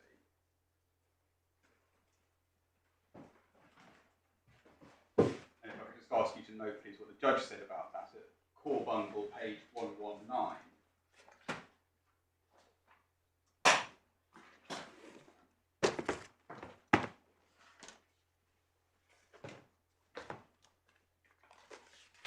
Paragraph 117. Second sentence, the evidence of progress towards the anticipated wholesale reform is sparse. The claimants are offered jam tomorrow with no clear pathway forward. There's no convincing timescale for the wholesale reform. The evidence of the Secretary of State is not a progress towards reform, but of corporate amnesia and repeated requests for more time.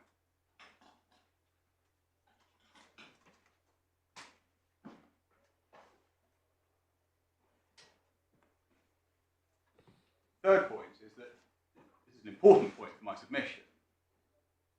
Pending the revised policy, the Secretary of State's proposal was to continue to pay child trafficking support to all victims who didn't receive asylum support, so including those who received income from work, including those who received income from mainstream benefits.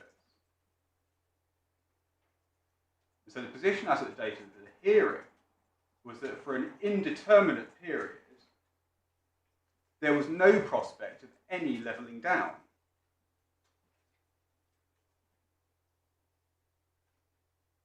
And so this case, in my submission, is fundamentally different from Hooper and Wilkinson. And in my submission, that appears to have been an important factor in the judge's mind. Could I just give you the reference, unless you want to turn it up now, judgment paragraphs 131 and 132.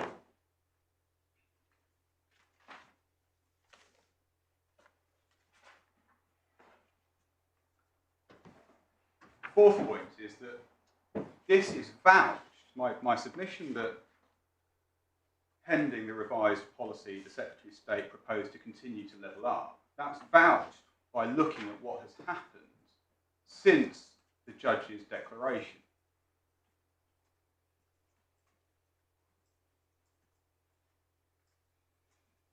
And could I ask the court please to look at the declaration, which is in the core volume at page 98.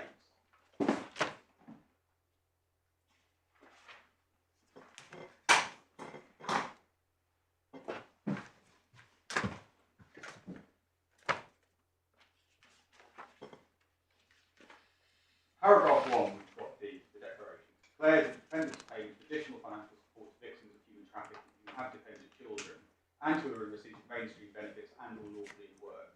Breaches Article 14, read with Article 4 and A1P1, because the non-payment of such additional financial support to victims of human trafficking who have dependent children and are in receipt of asylum support unjustifiably directly discriminates against those in receipt of asylum support compared to those in receipt of mainstream benefits or in work. If one puts a full stop there, that's the declaration on direct discrimination.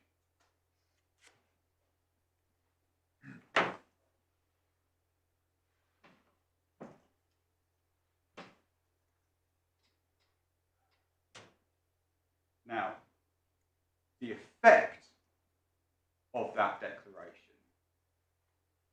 taken together with Section 6 of the Human Rights Act, was that the Secretary of State was required by law to immediately end the difference in treatment.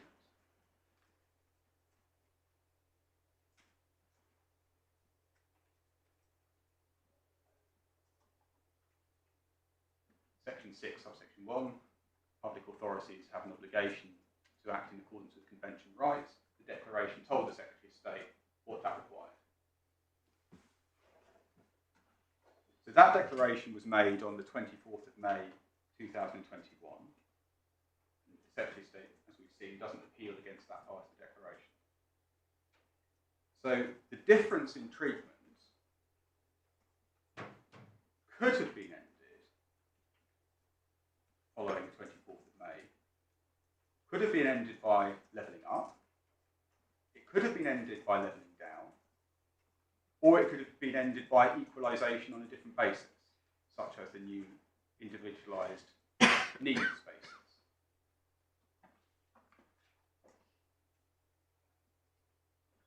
But what in fact happened after the 24th of May was that the Secretary of State has continued to pay child trafficking support to all victims of trafficking, including those in receipt of work income or mainstream benefits. So the group 3, but not group 2. Well, in fact, not. She hasn't. I thought it was she hasn't continued. She must be paying it to group 2 now, because otherwise she'd be in group. Well, how do you know? Well, Your clients are no longer in the fray about this because I'm assuming the Secretary of State is complying with the court's order. Well, I think you should have laid the foundation for this. So, it would be easy enough to know. Have you asked Mr. Tam what position is? I haven't, no. No, it shouldn't really make a debating point without actually finding out what the facts are. He might not agree that he's obliged to do it. I think you say he is. But, what Mr. matters, Tam, I think I won't ask you on your feet, but I think tomorrow morning we better know what has actually happened. Lord, yes, I'll be prepared for that. And I think it may or may not be the case that you accept that, as from the 24th of May, Section 6 obliged you to do what Mr. Butler says it obliged you to do. Anyway, well, we can't take this point any further. Well, my lord, it perhaps doesn't matter, because I don't need to establish that there's been levelling up for the previously disadvantaged group. I think what I really need to demonstrate is there hasn't been levelling down. And I can demonstrate that there hasn't been levelling down by showing you the current version of the policy.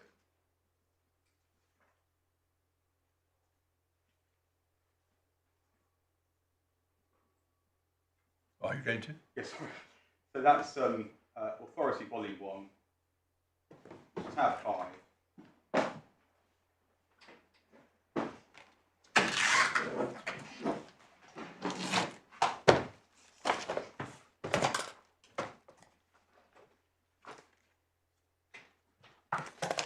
So this is the current version of the Modern Slavery Act statutory guidance. Current in what sense? Current as in force today. When was it issued? One looks at the, can I show you the, if you look at page 68.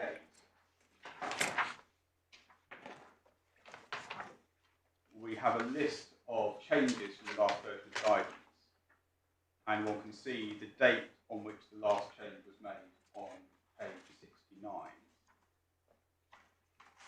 And so if you please look at towards the bottom of page 68, one can see that version 2.3 of the guidance was made in June 2021. Okay, no, well, this is part of my submission as well. And then overleaf on page 69, one can see version 2.4 was produced in September 2021. So significantly after the judge's declaration.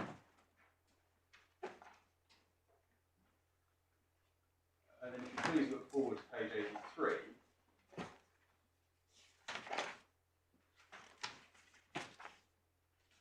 One can see at paragraph 15.37, the fourth bullet, subject to 15.39 below, child dependents of potential victims will also receive financial support under the contract, 39.63 per week for each child dependent. and then overleaf 15.39, the only exclusion on the face of the policy is in relation to asylum seekers, or those who are seeking asylum support. Now, I accept my Lord's comment that it's always possible that the Secretary of State isn't complying with the declaration or disputes the effect of the declaration as I have advanced it. But could I pare back my submission to what I think I can properly make, which is that on the face of the policy, as amended since the judge's declaration, there clearly hasn't been a levelling down.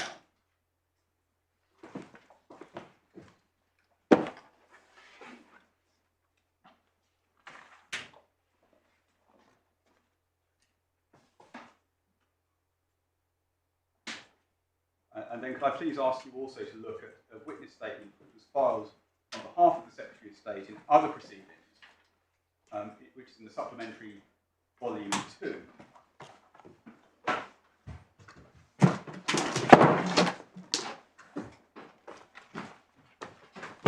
At page 120.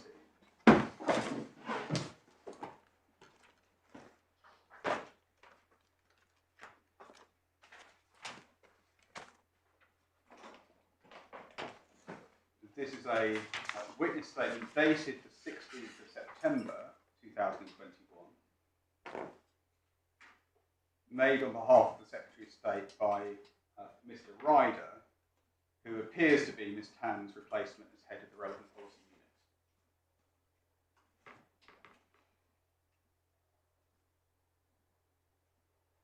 unit. The statement was filed in other proceedings, but there's been no objection by the Secretary of State to introducing it in these proceedings. And if one looks, please, at page 129,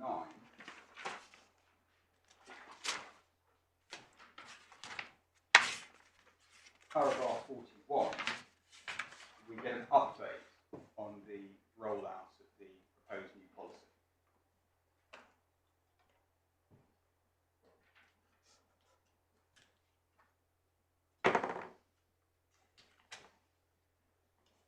He anticipates that implementation of the policy will continue throughout 2022, and it'll take a minimum of 7 to 9 months to transition to the new policy.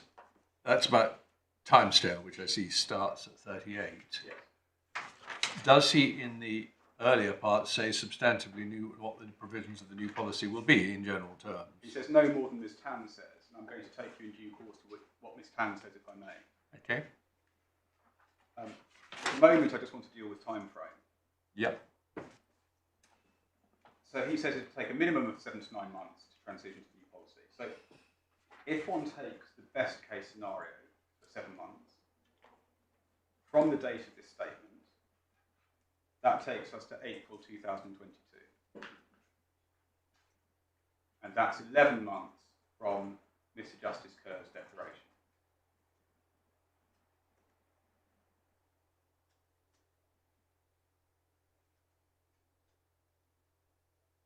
And so we can see that the Secretary of State hasn't and doesn't intend to remove child trafficking support from victims who receive income from work or mainstream benefits, or anyone who doesn't receive asylum support for the time being.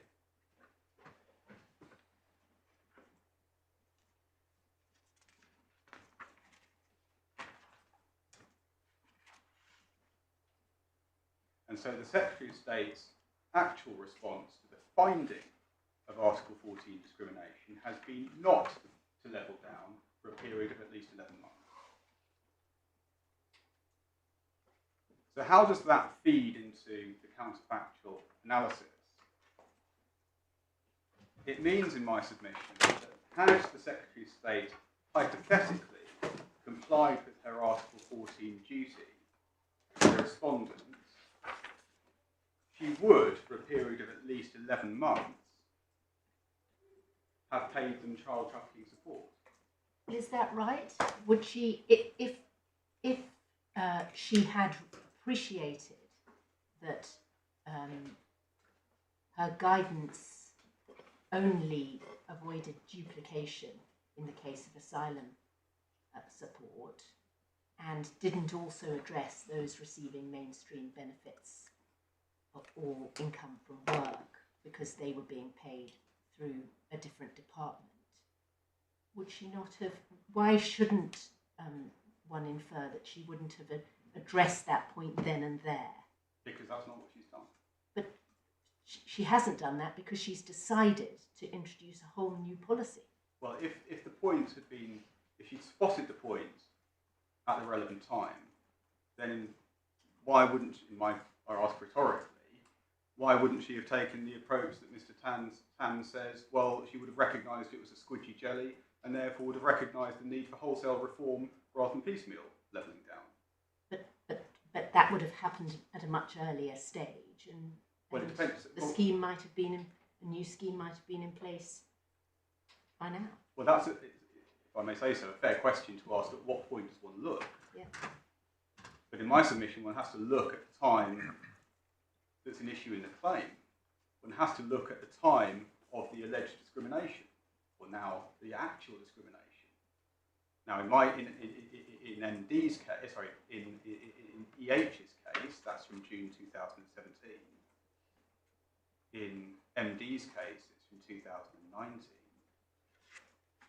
But if one looks at that point in time, and one conducts the hypothetical exercise, and concludes that applying the requisite degree of caution, one can be reasonably satisfied there wouldn't have been levelling down for a period of at least 11 months, well then the respondents would have got something. Now, I've already accepted in response to my Lord's question that there might be a debate as to how long they would have got it for, or the precise period. But that's not an argument for today. All I'm submitting is that they would have probably got something. It's rather odd that everything on your analysis depends on a counterfactual, and a counterfactual for which, if I might call it, the start date will just vary from case to case.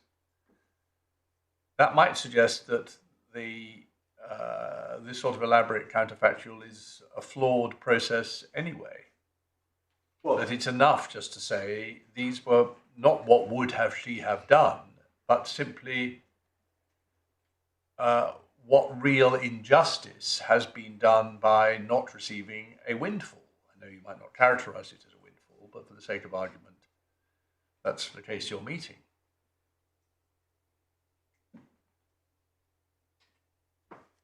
well, I might make two responses. The first is that convention rights are, of course, individual rights. We're not talking about the sweep of individuals who might be affected. We're talking about the two individuals who bring their claims under the Human Rights Act. And just as in a false imprisonment claim, one looks at just the fact of that individual case, even if others might have been similarly affected, for example, in the breach of policy case, one is only conducting the counterfactual analysis in respect of the individuals before the court. There's, in my submission, nothing strange about that. And then my second point is that I absolutely recognise, my Lord, that it may become a very strained exercise, and strange to the point that it becomes impossible to work out what would have happened in a counterfactual exercise. And that's why it becomes important to look at what the starting point is. And the starting point, as I showed the court in Lord Hoffman's judgment, is the starting point is the norm is that you pay damages, pecuniary damages, for an Article 14 breach. It's only if you can show on the counterfactual exercise that there would have been levelling down that you depart from that. But that's not what the Act says. The Act says you only pay damages if they're necessary. Yes, but they are necessary, applying Lord Hoffman's judgment, unless you can show that there would have been levelling down, because they're necessary to vindicate the Article 14 breach.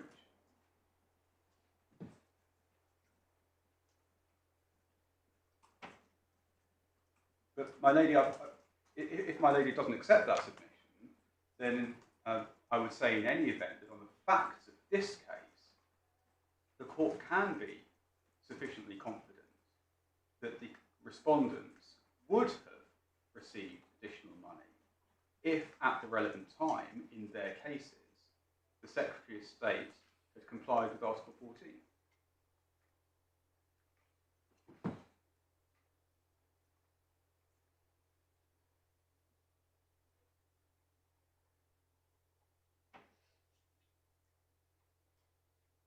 Had we concluded on the counterfactual that there would have been a levelling down, you've given the examples of cases where actually by the time of the hearing there had been a resolution one way or another of the issue.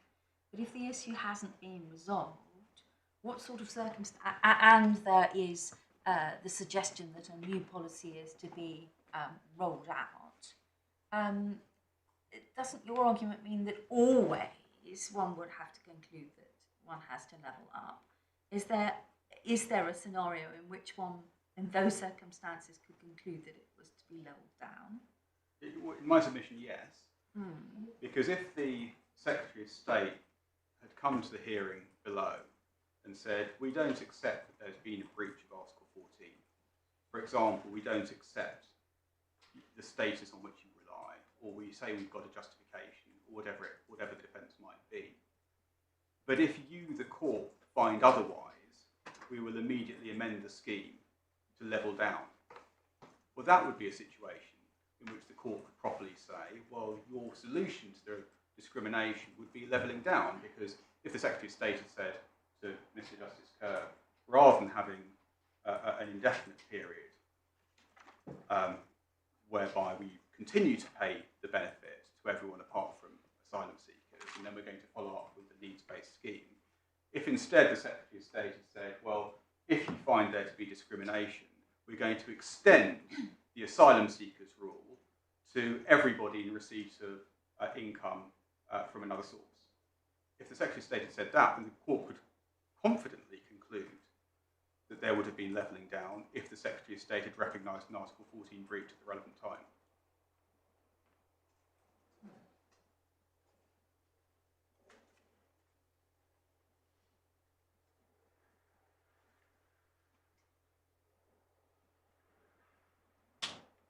And so, in my submission, this case is fundamentally different from Wilkinson and Hooper.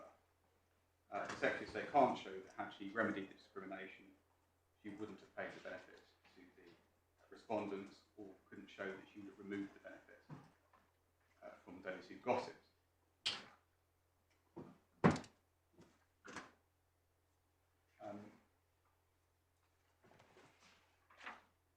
That was the fourth of my 5 points.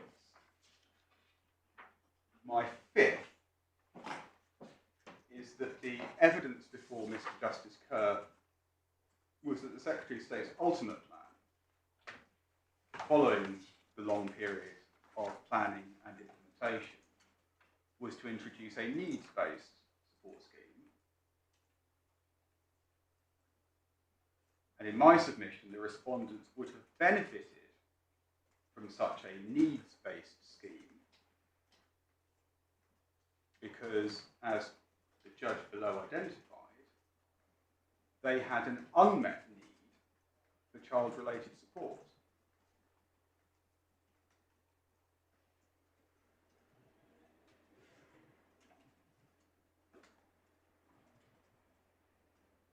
I'll take you to the evidence in a moment, but in my submission, the evidence before the judge was that the ultimate remedy for the discrimination would probably have benefited the respondents financially.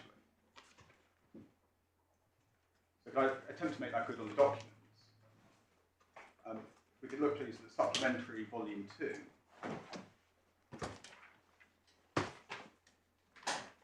Page 24.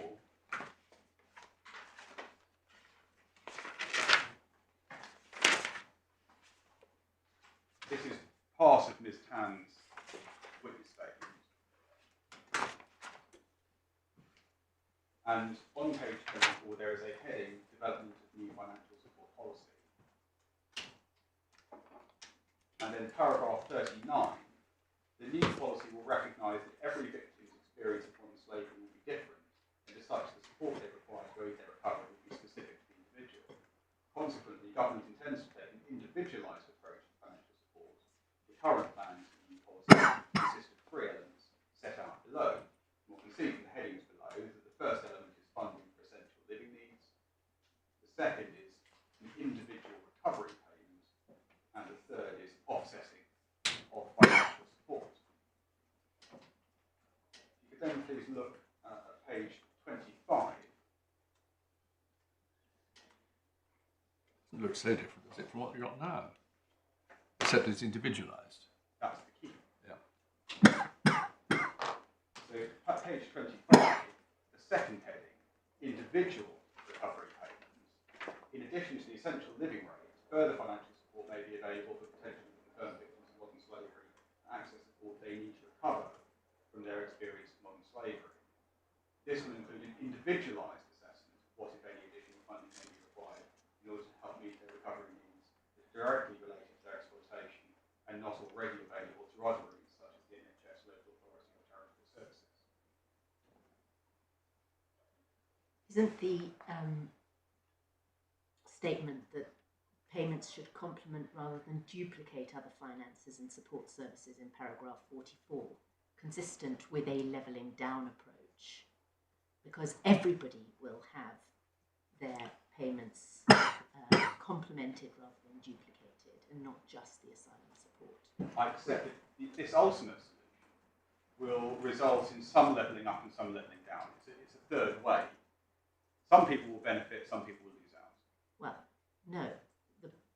There will be a needs assessment Yes. that may mean you receive more than you received before, but what you won't do is receive a duplicated payment. So the group 3 cohort will not receive a duplicated payment, That's just as the group 2 do not. absolutely right. That is levelling down. To that extent, there is levelling down. To an extent, there will be levelling up, because those who currently... Well, it's not levelling up though, is it? Because nobody at the moment gets a needs-based assessment. Well, if one takes, for example, the respondents who received no money under the trafficking support scheme in relation to dependent children because they received asylum support. Yeah. In comparison to somebody who had income from work, who was able to meet their child-related needs from that income, or in comparison to somebody who had mainstream benefits, who was able to meet those children's needs, who then got the dependent child component of trafficking support. They got it twice. They got it twice. Well, so the Secretary of State said they got it twice. That second cohort would get less under this new policy. Not necessarily. Their Well, needs may be assessed so that yes. they get more. Well, they might get more. Well, that's the point. So it's not addressing the discrimination. A needs-based assessment is a new scheme that may result in everybody getting more, Yes. or everybody getting less, or some getting more in one It group. will all depend. Yeah. It will all depend. But the aspect of this new scheme that addresses the problem you have identified in this case levels down.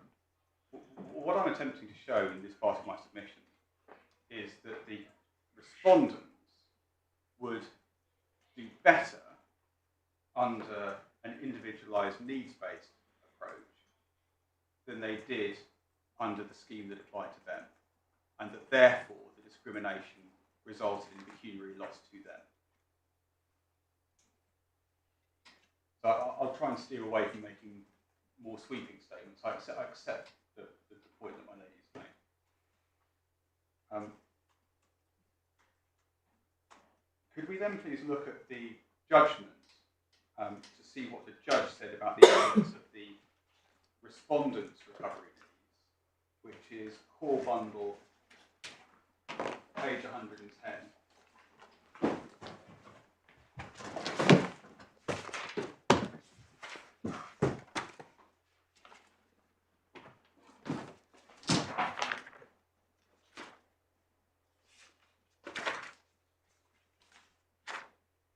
Paragraph 52, Mr. Butler stressed the importance to victims of trafficking of being able to attend appointments of various kinds to promote their recovery and rehabilitation.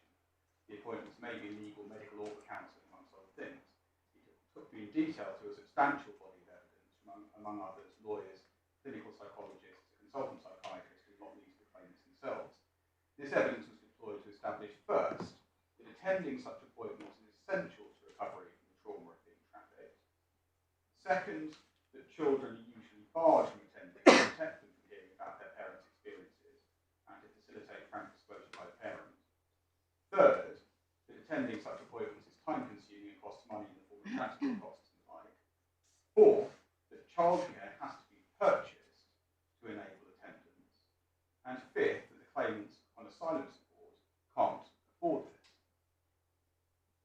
propositions, though pressed at length and in detail, are not particularly controversial and weren't substantially disputed by the Secretary of State.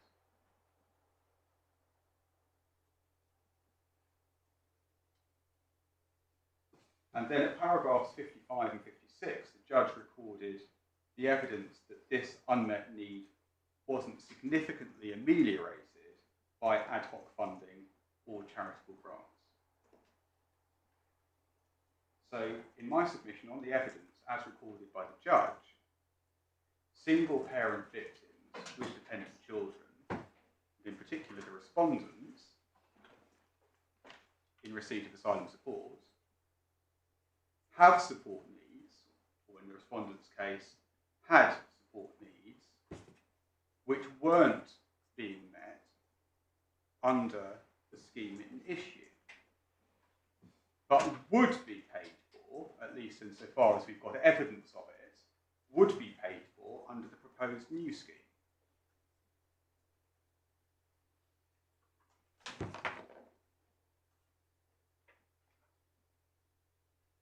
Now, I don't propose to take the court through all of the evidence that the judge considered, but could I show you some of the documents which make good paragraphs 52 to 54 of the judgment?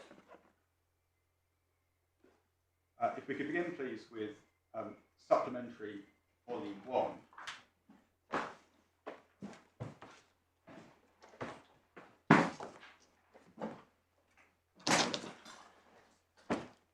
We will, of course, trust you, Mr. Butler, now that you're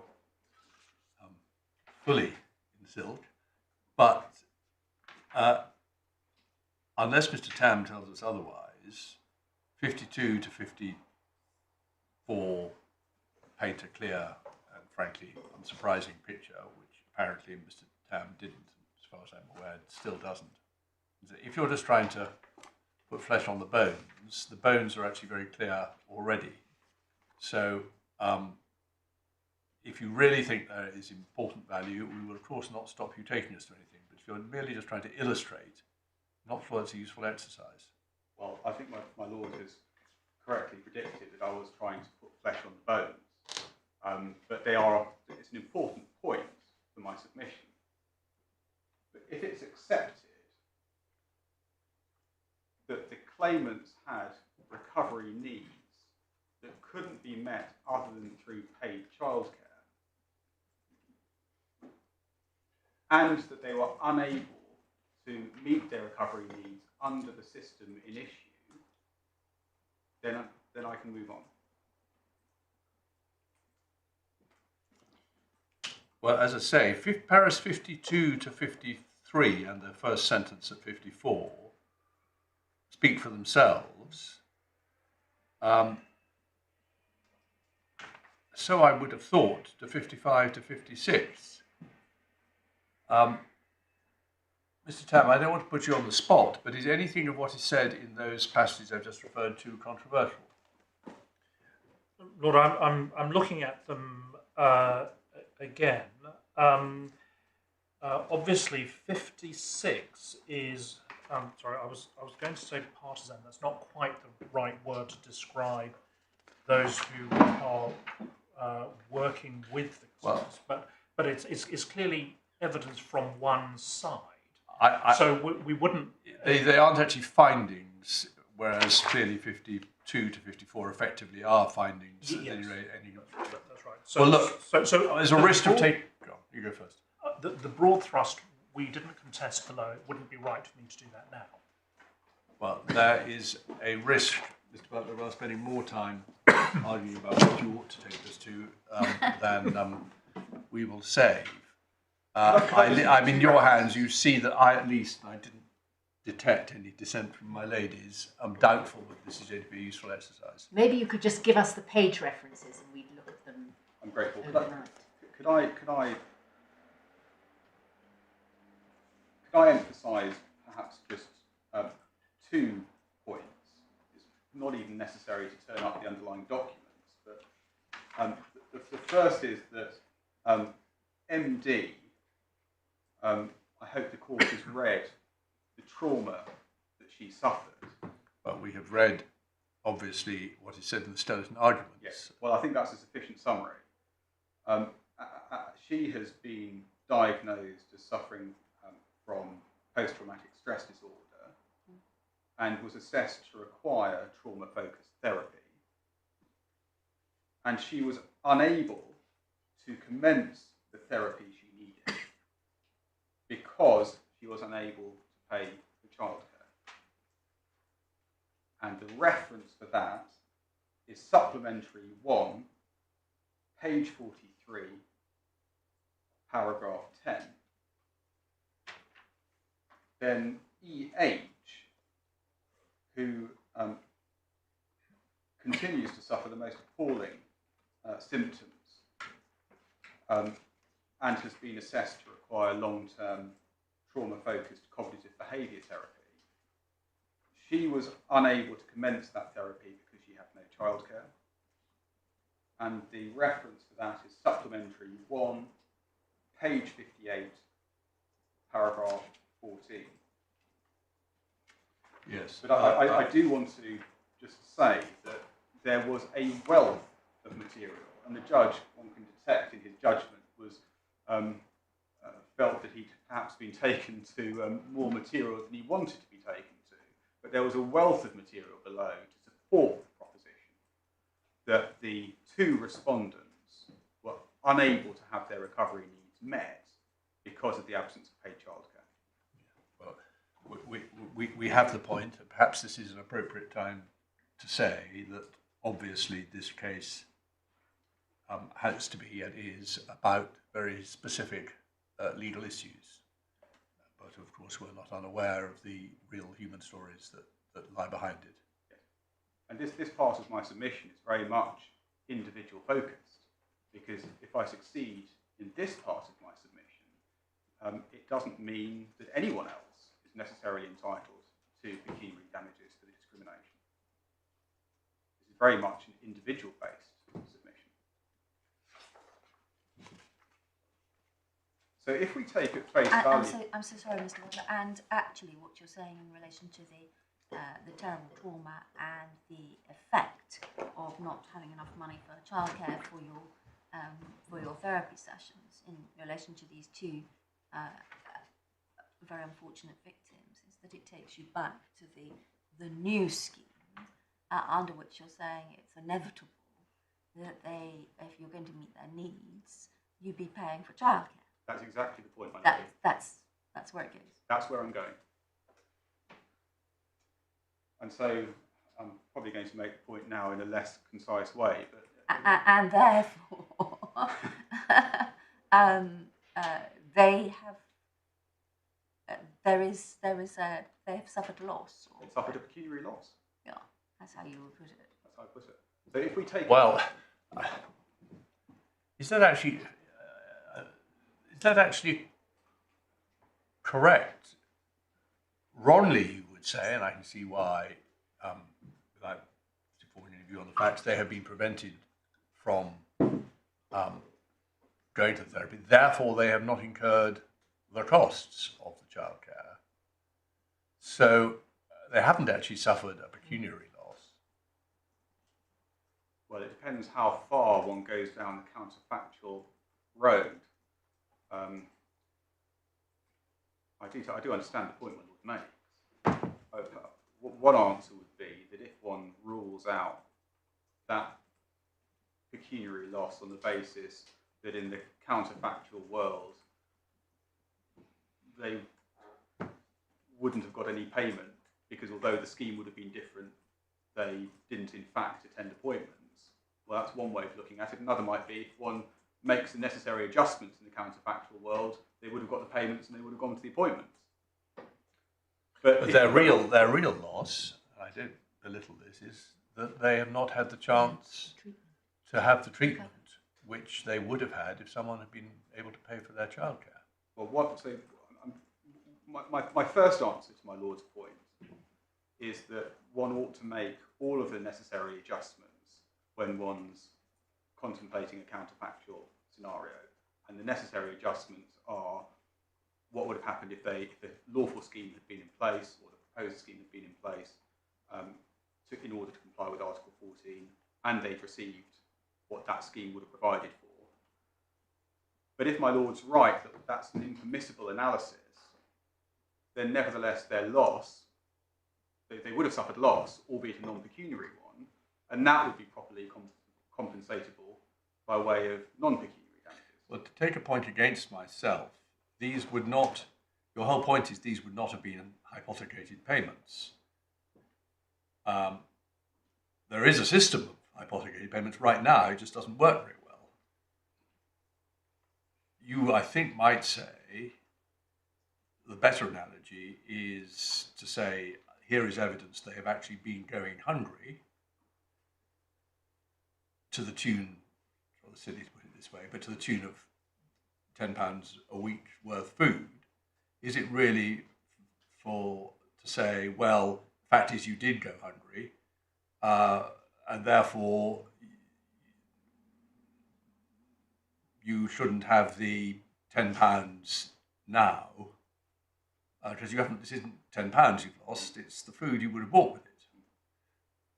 Well, to take an analogy, it's rather like the case I handed up earlier of JN, where people hadn't been paid the asylum support payments they ought to have been entitled, and those payments ought to have been made for the purposes of communication needs. As a consequence of not receiving the money, the individuals didn't telephone people because they couldn't afford to. But nevertheless, one doesn't then come to court and say, well, tough, you didn't get the chance to do it, the Secretary of State wins through default. You award the back payments.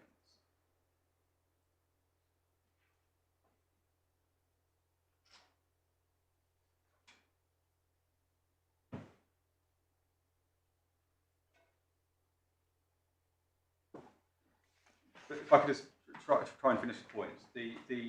If we take at face value the Secretary of State's evidence as to her proposed new scheme, that it would meet individual recovery needs, then if that proposed new non-discriminatory system had been in place at the time, in my submission, the respondent's need for childcare would probably have been paid for in this hypothetical world.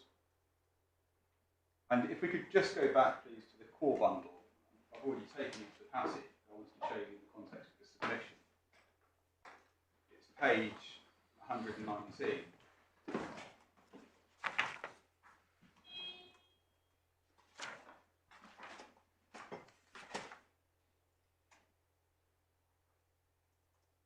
Paragraph 117 that I've already read. The judge's description of the promise of the new system as the offer of jam tomorrow appears to have recognised that the new system would have been beneficial for the respondents.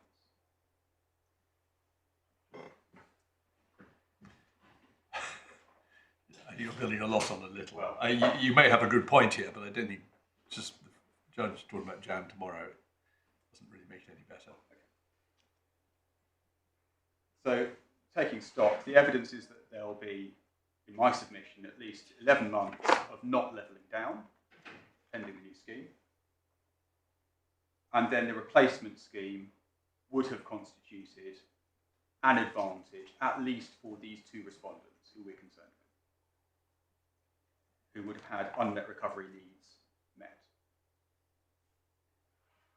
And so, in my submission, this is not a clear case of levelling down, as in Wilkinson, at least for the two respondents. I take the point that my Lady Justice Simler makes about the general run of cases.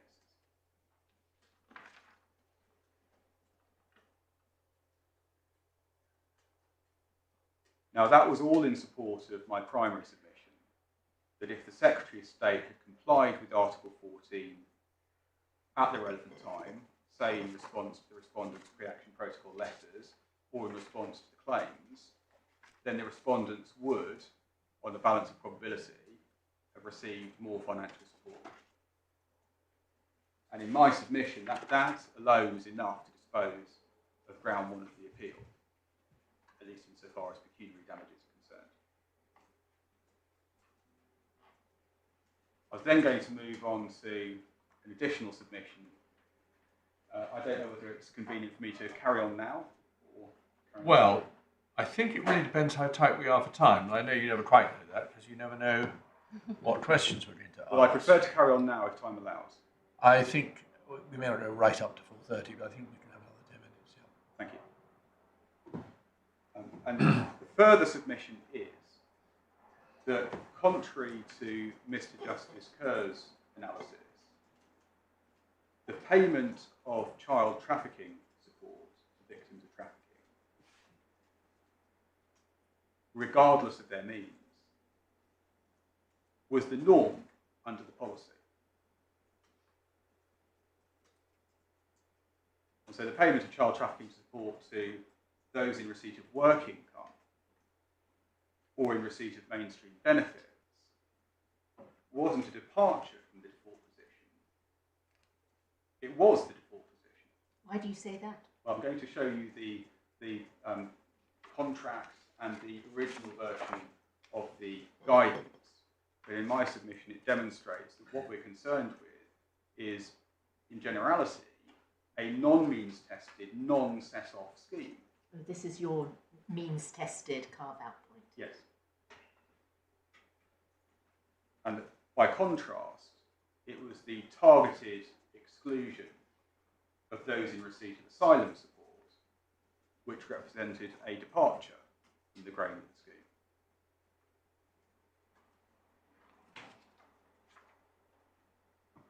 So if I could begin, please, by showing the court the structure of the scheme.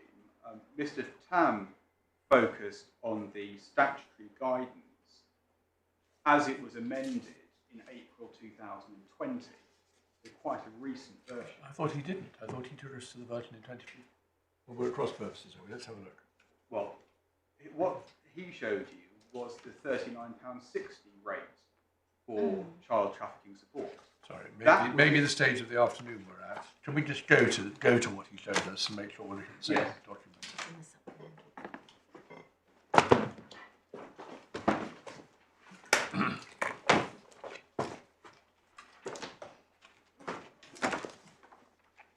SB. Sorry, it's the second bundle. It's the supplementary bundle at 168, isn't it? Yes. And so Can I just say something you'll hear in this court most? On the whole, the bundle's been well put together. We're grateful for them, but it would be helpful to have tabs.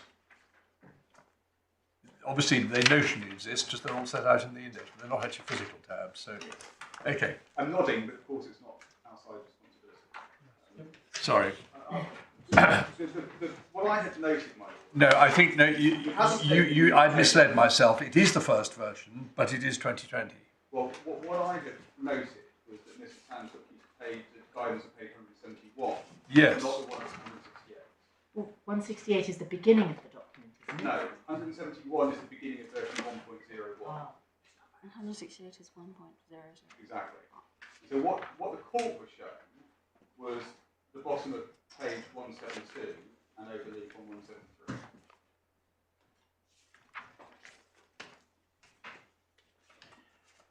I think 168 is version 100. And then the next one is 101. And it's the version 1.01 that you were shown that at page 173 identifies the figure of £39.60 for each child penalty. And Mr. Tam's point was, well, that mirrors the asylum support figure, which goes to show that this is to meet essential living needs. The point I was making to my lord was that that figure was only introduced in April 2020. Ah, well, this is one of the reasons why I wanted the exact chronology to see. I think for one of your clients, their claim only starts about then, doesn't it? No, one starts in 2017, one starts in 2019. Yes, oh, I see, right. And so I was proposing to show the court the scheme from its inception Well, that would be very in helpful. 2015. Yes, that would be very helpful. Precisely because in my submission it's important to see how the scheme was constituted to Yes. understand its purpose. And so just to give give the court the date in EH's EH's claim for breach of Article 14 runs from the 20th of June 2017. And so not only do we need to look back to see how the scheme was first formulated. What date in 2017 was that? 20th of June. Yeah. But we need to look at how it applied in her case in 2017. MD, you said, was in 2019. That was Can you 2019. give us Can I just the find date? the date?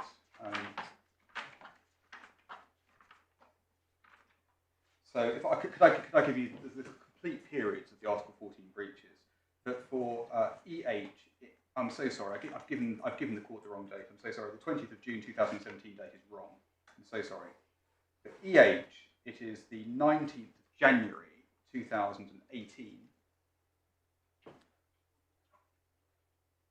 Yep. And the reason that that is the start date is because that is the date on which EH began to receive asylum support. Yep. She was already receiving trafficking support. Yeah. And in her case, the Article 14 breach as pleaded ended on the 21st of August 2020. So that's when she becomes a refugee, is that right? No, in her case, that was when the Secretary of State decided that no additional support was required, no further support was required. I see. And so that's the pleaded case. In MD's case, the Article 14 breach began on the 16th of October 2019. And again, that's the date on which asylum support began. She was already receiving trafficking support. And the Article 14 breach in her case ended on the 21st of February 2021, which in her case was the date of grant of asylum.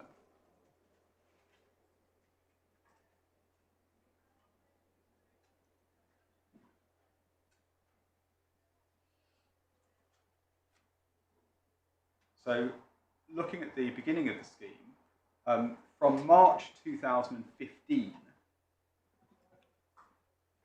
through to March 2020, the document which governed the support scheme was a contract, not statutory guidance, a contract between the Home Office and the Salvation Army. And that was entered into in March 2015. And you have got extracts of that contract in Supplementary 2 at page 161.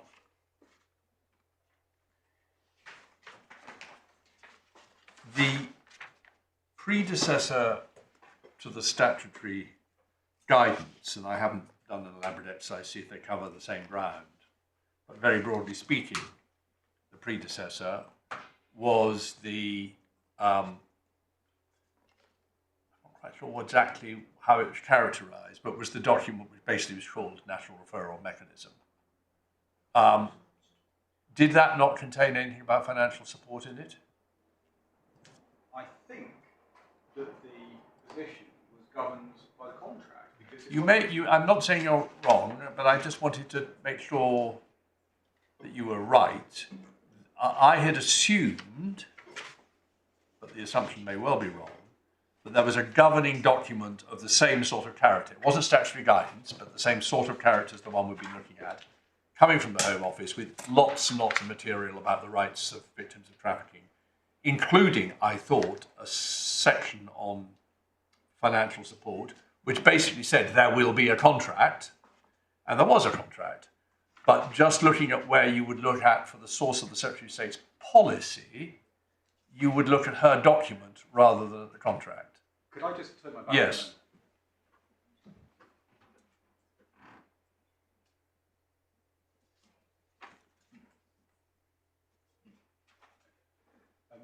We think the position was that there was guidance, as my lord says, non-statutory guidance, which said that the state would provide support, but didn't identify the rates payable. Yep. And we don't think, we'll check, we don't think it cross-refers to the contract. No. Could you check that overnight? As you know, I've done one or two cases about that document, but about different bits of them, about how you get recognised as a victim of trafficking. I've never had to look at financial support before, and so I could easily be wrong. But if we could just bottom that out. and perhaps you can have a word with Mr. Tam, so that ideally we're presented with a joint position tomorrow. I now see the time, and I think probably we had better start again at 10:30. You will have to cut your coat according to your cloth, but if you do, I hope you will be giving Mr. Tam enough time to reply. Thank you. Cool, right?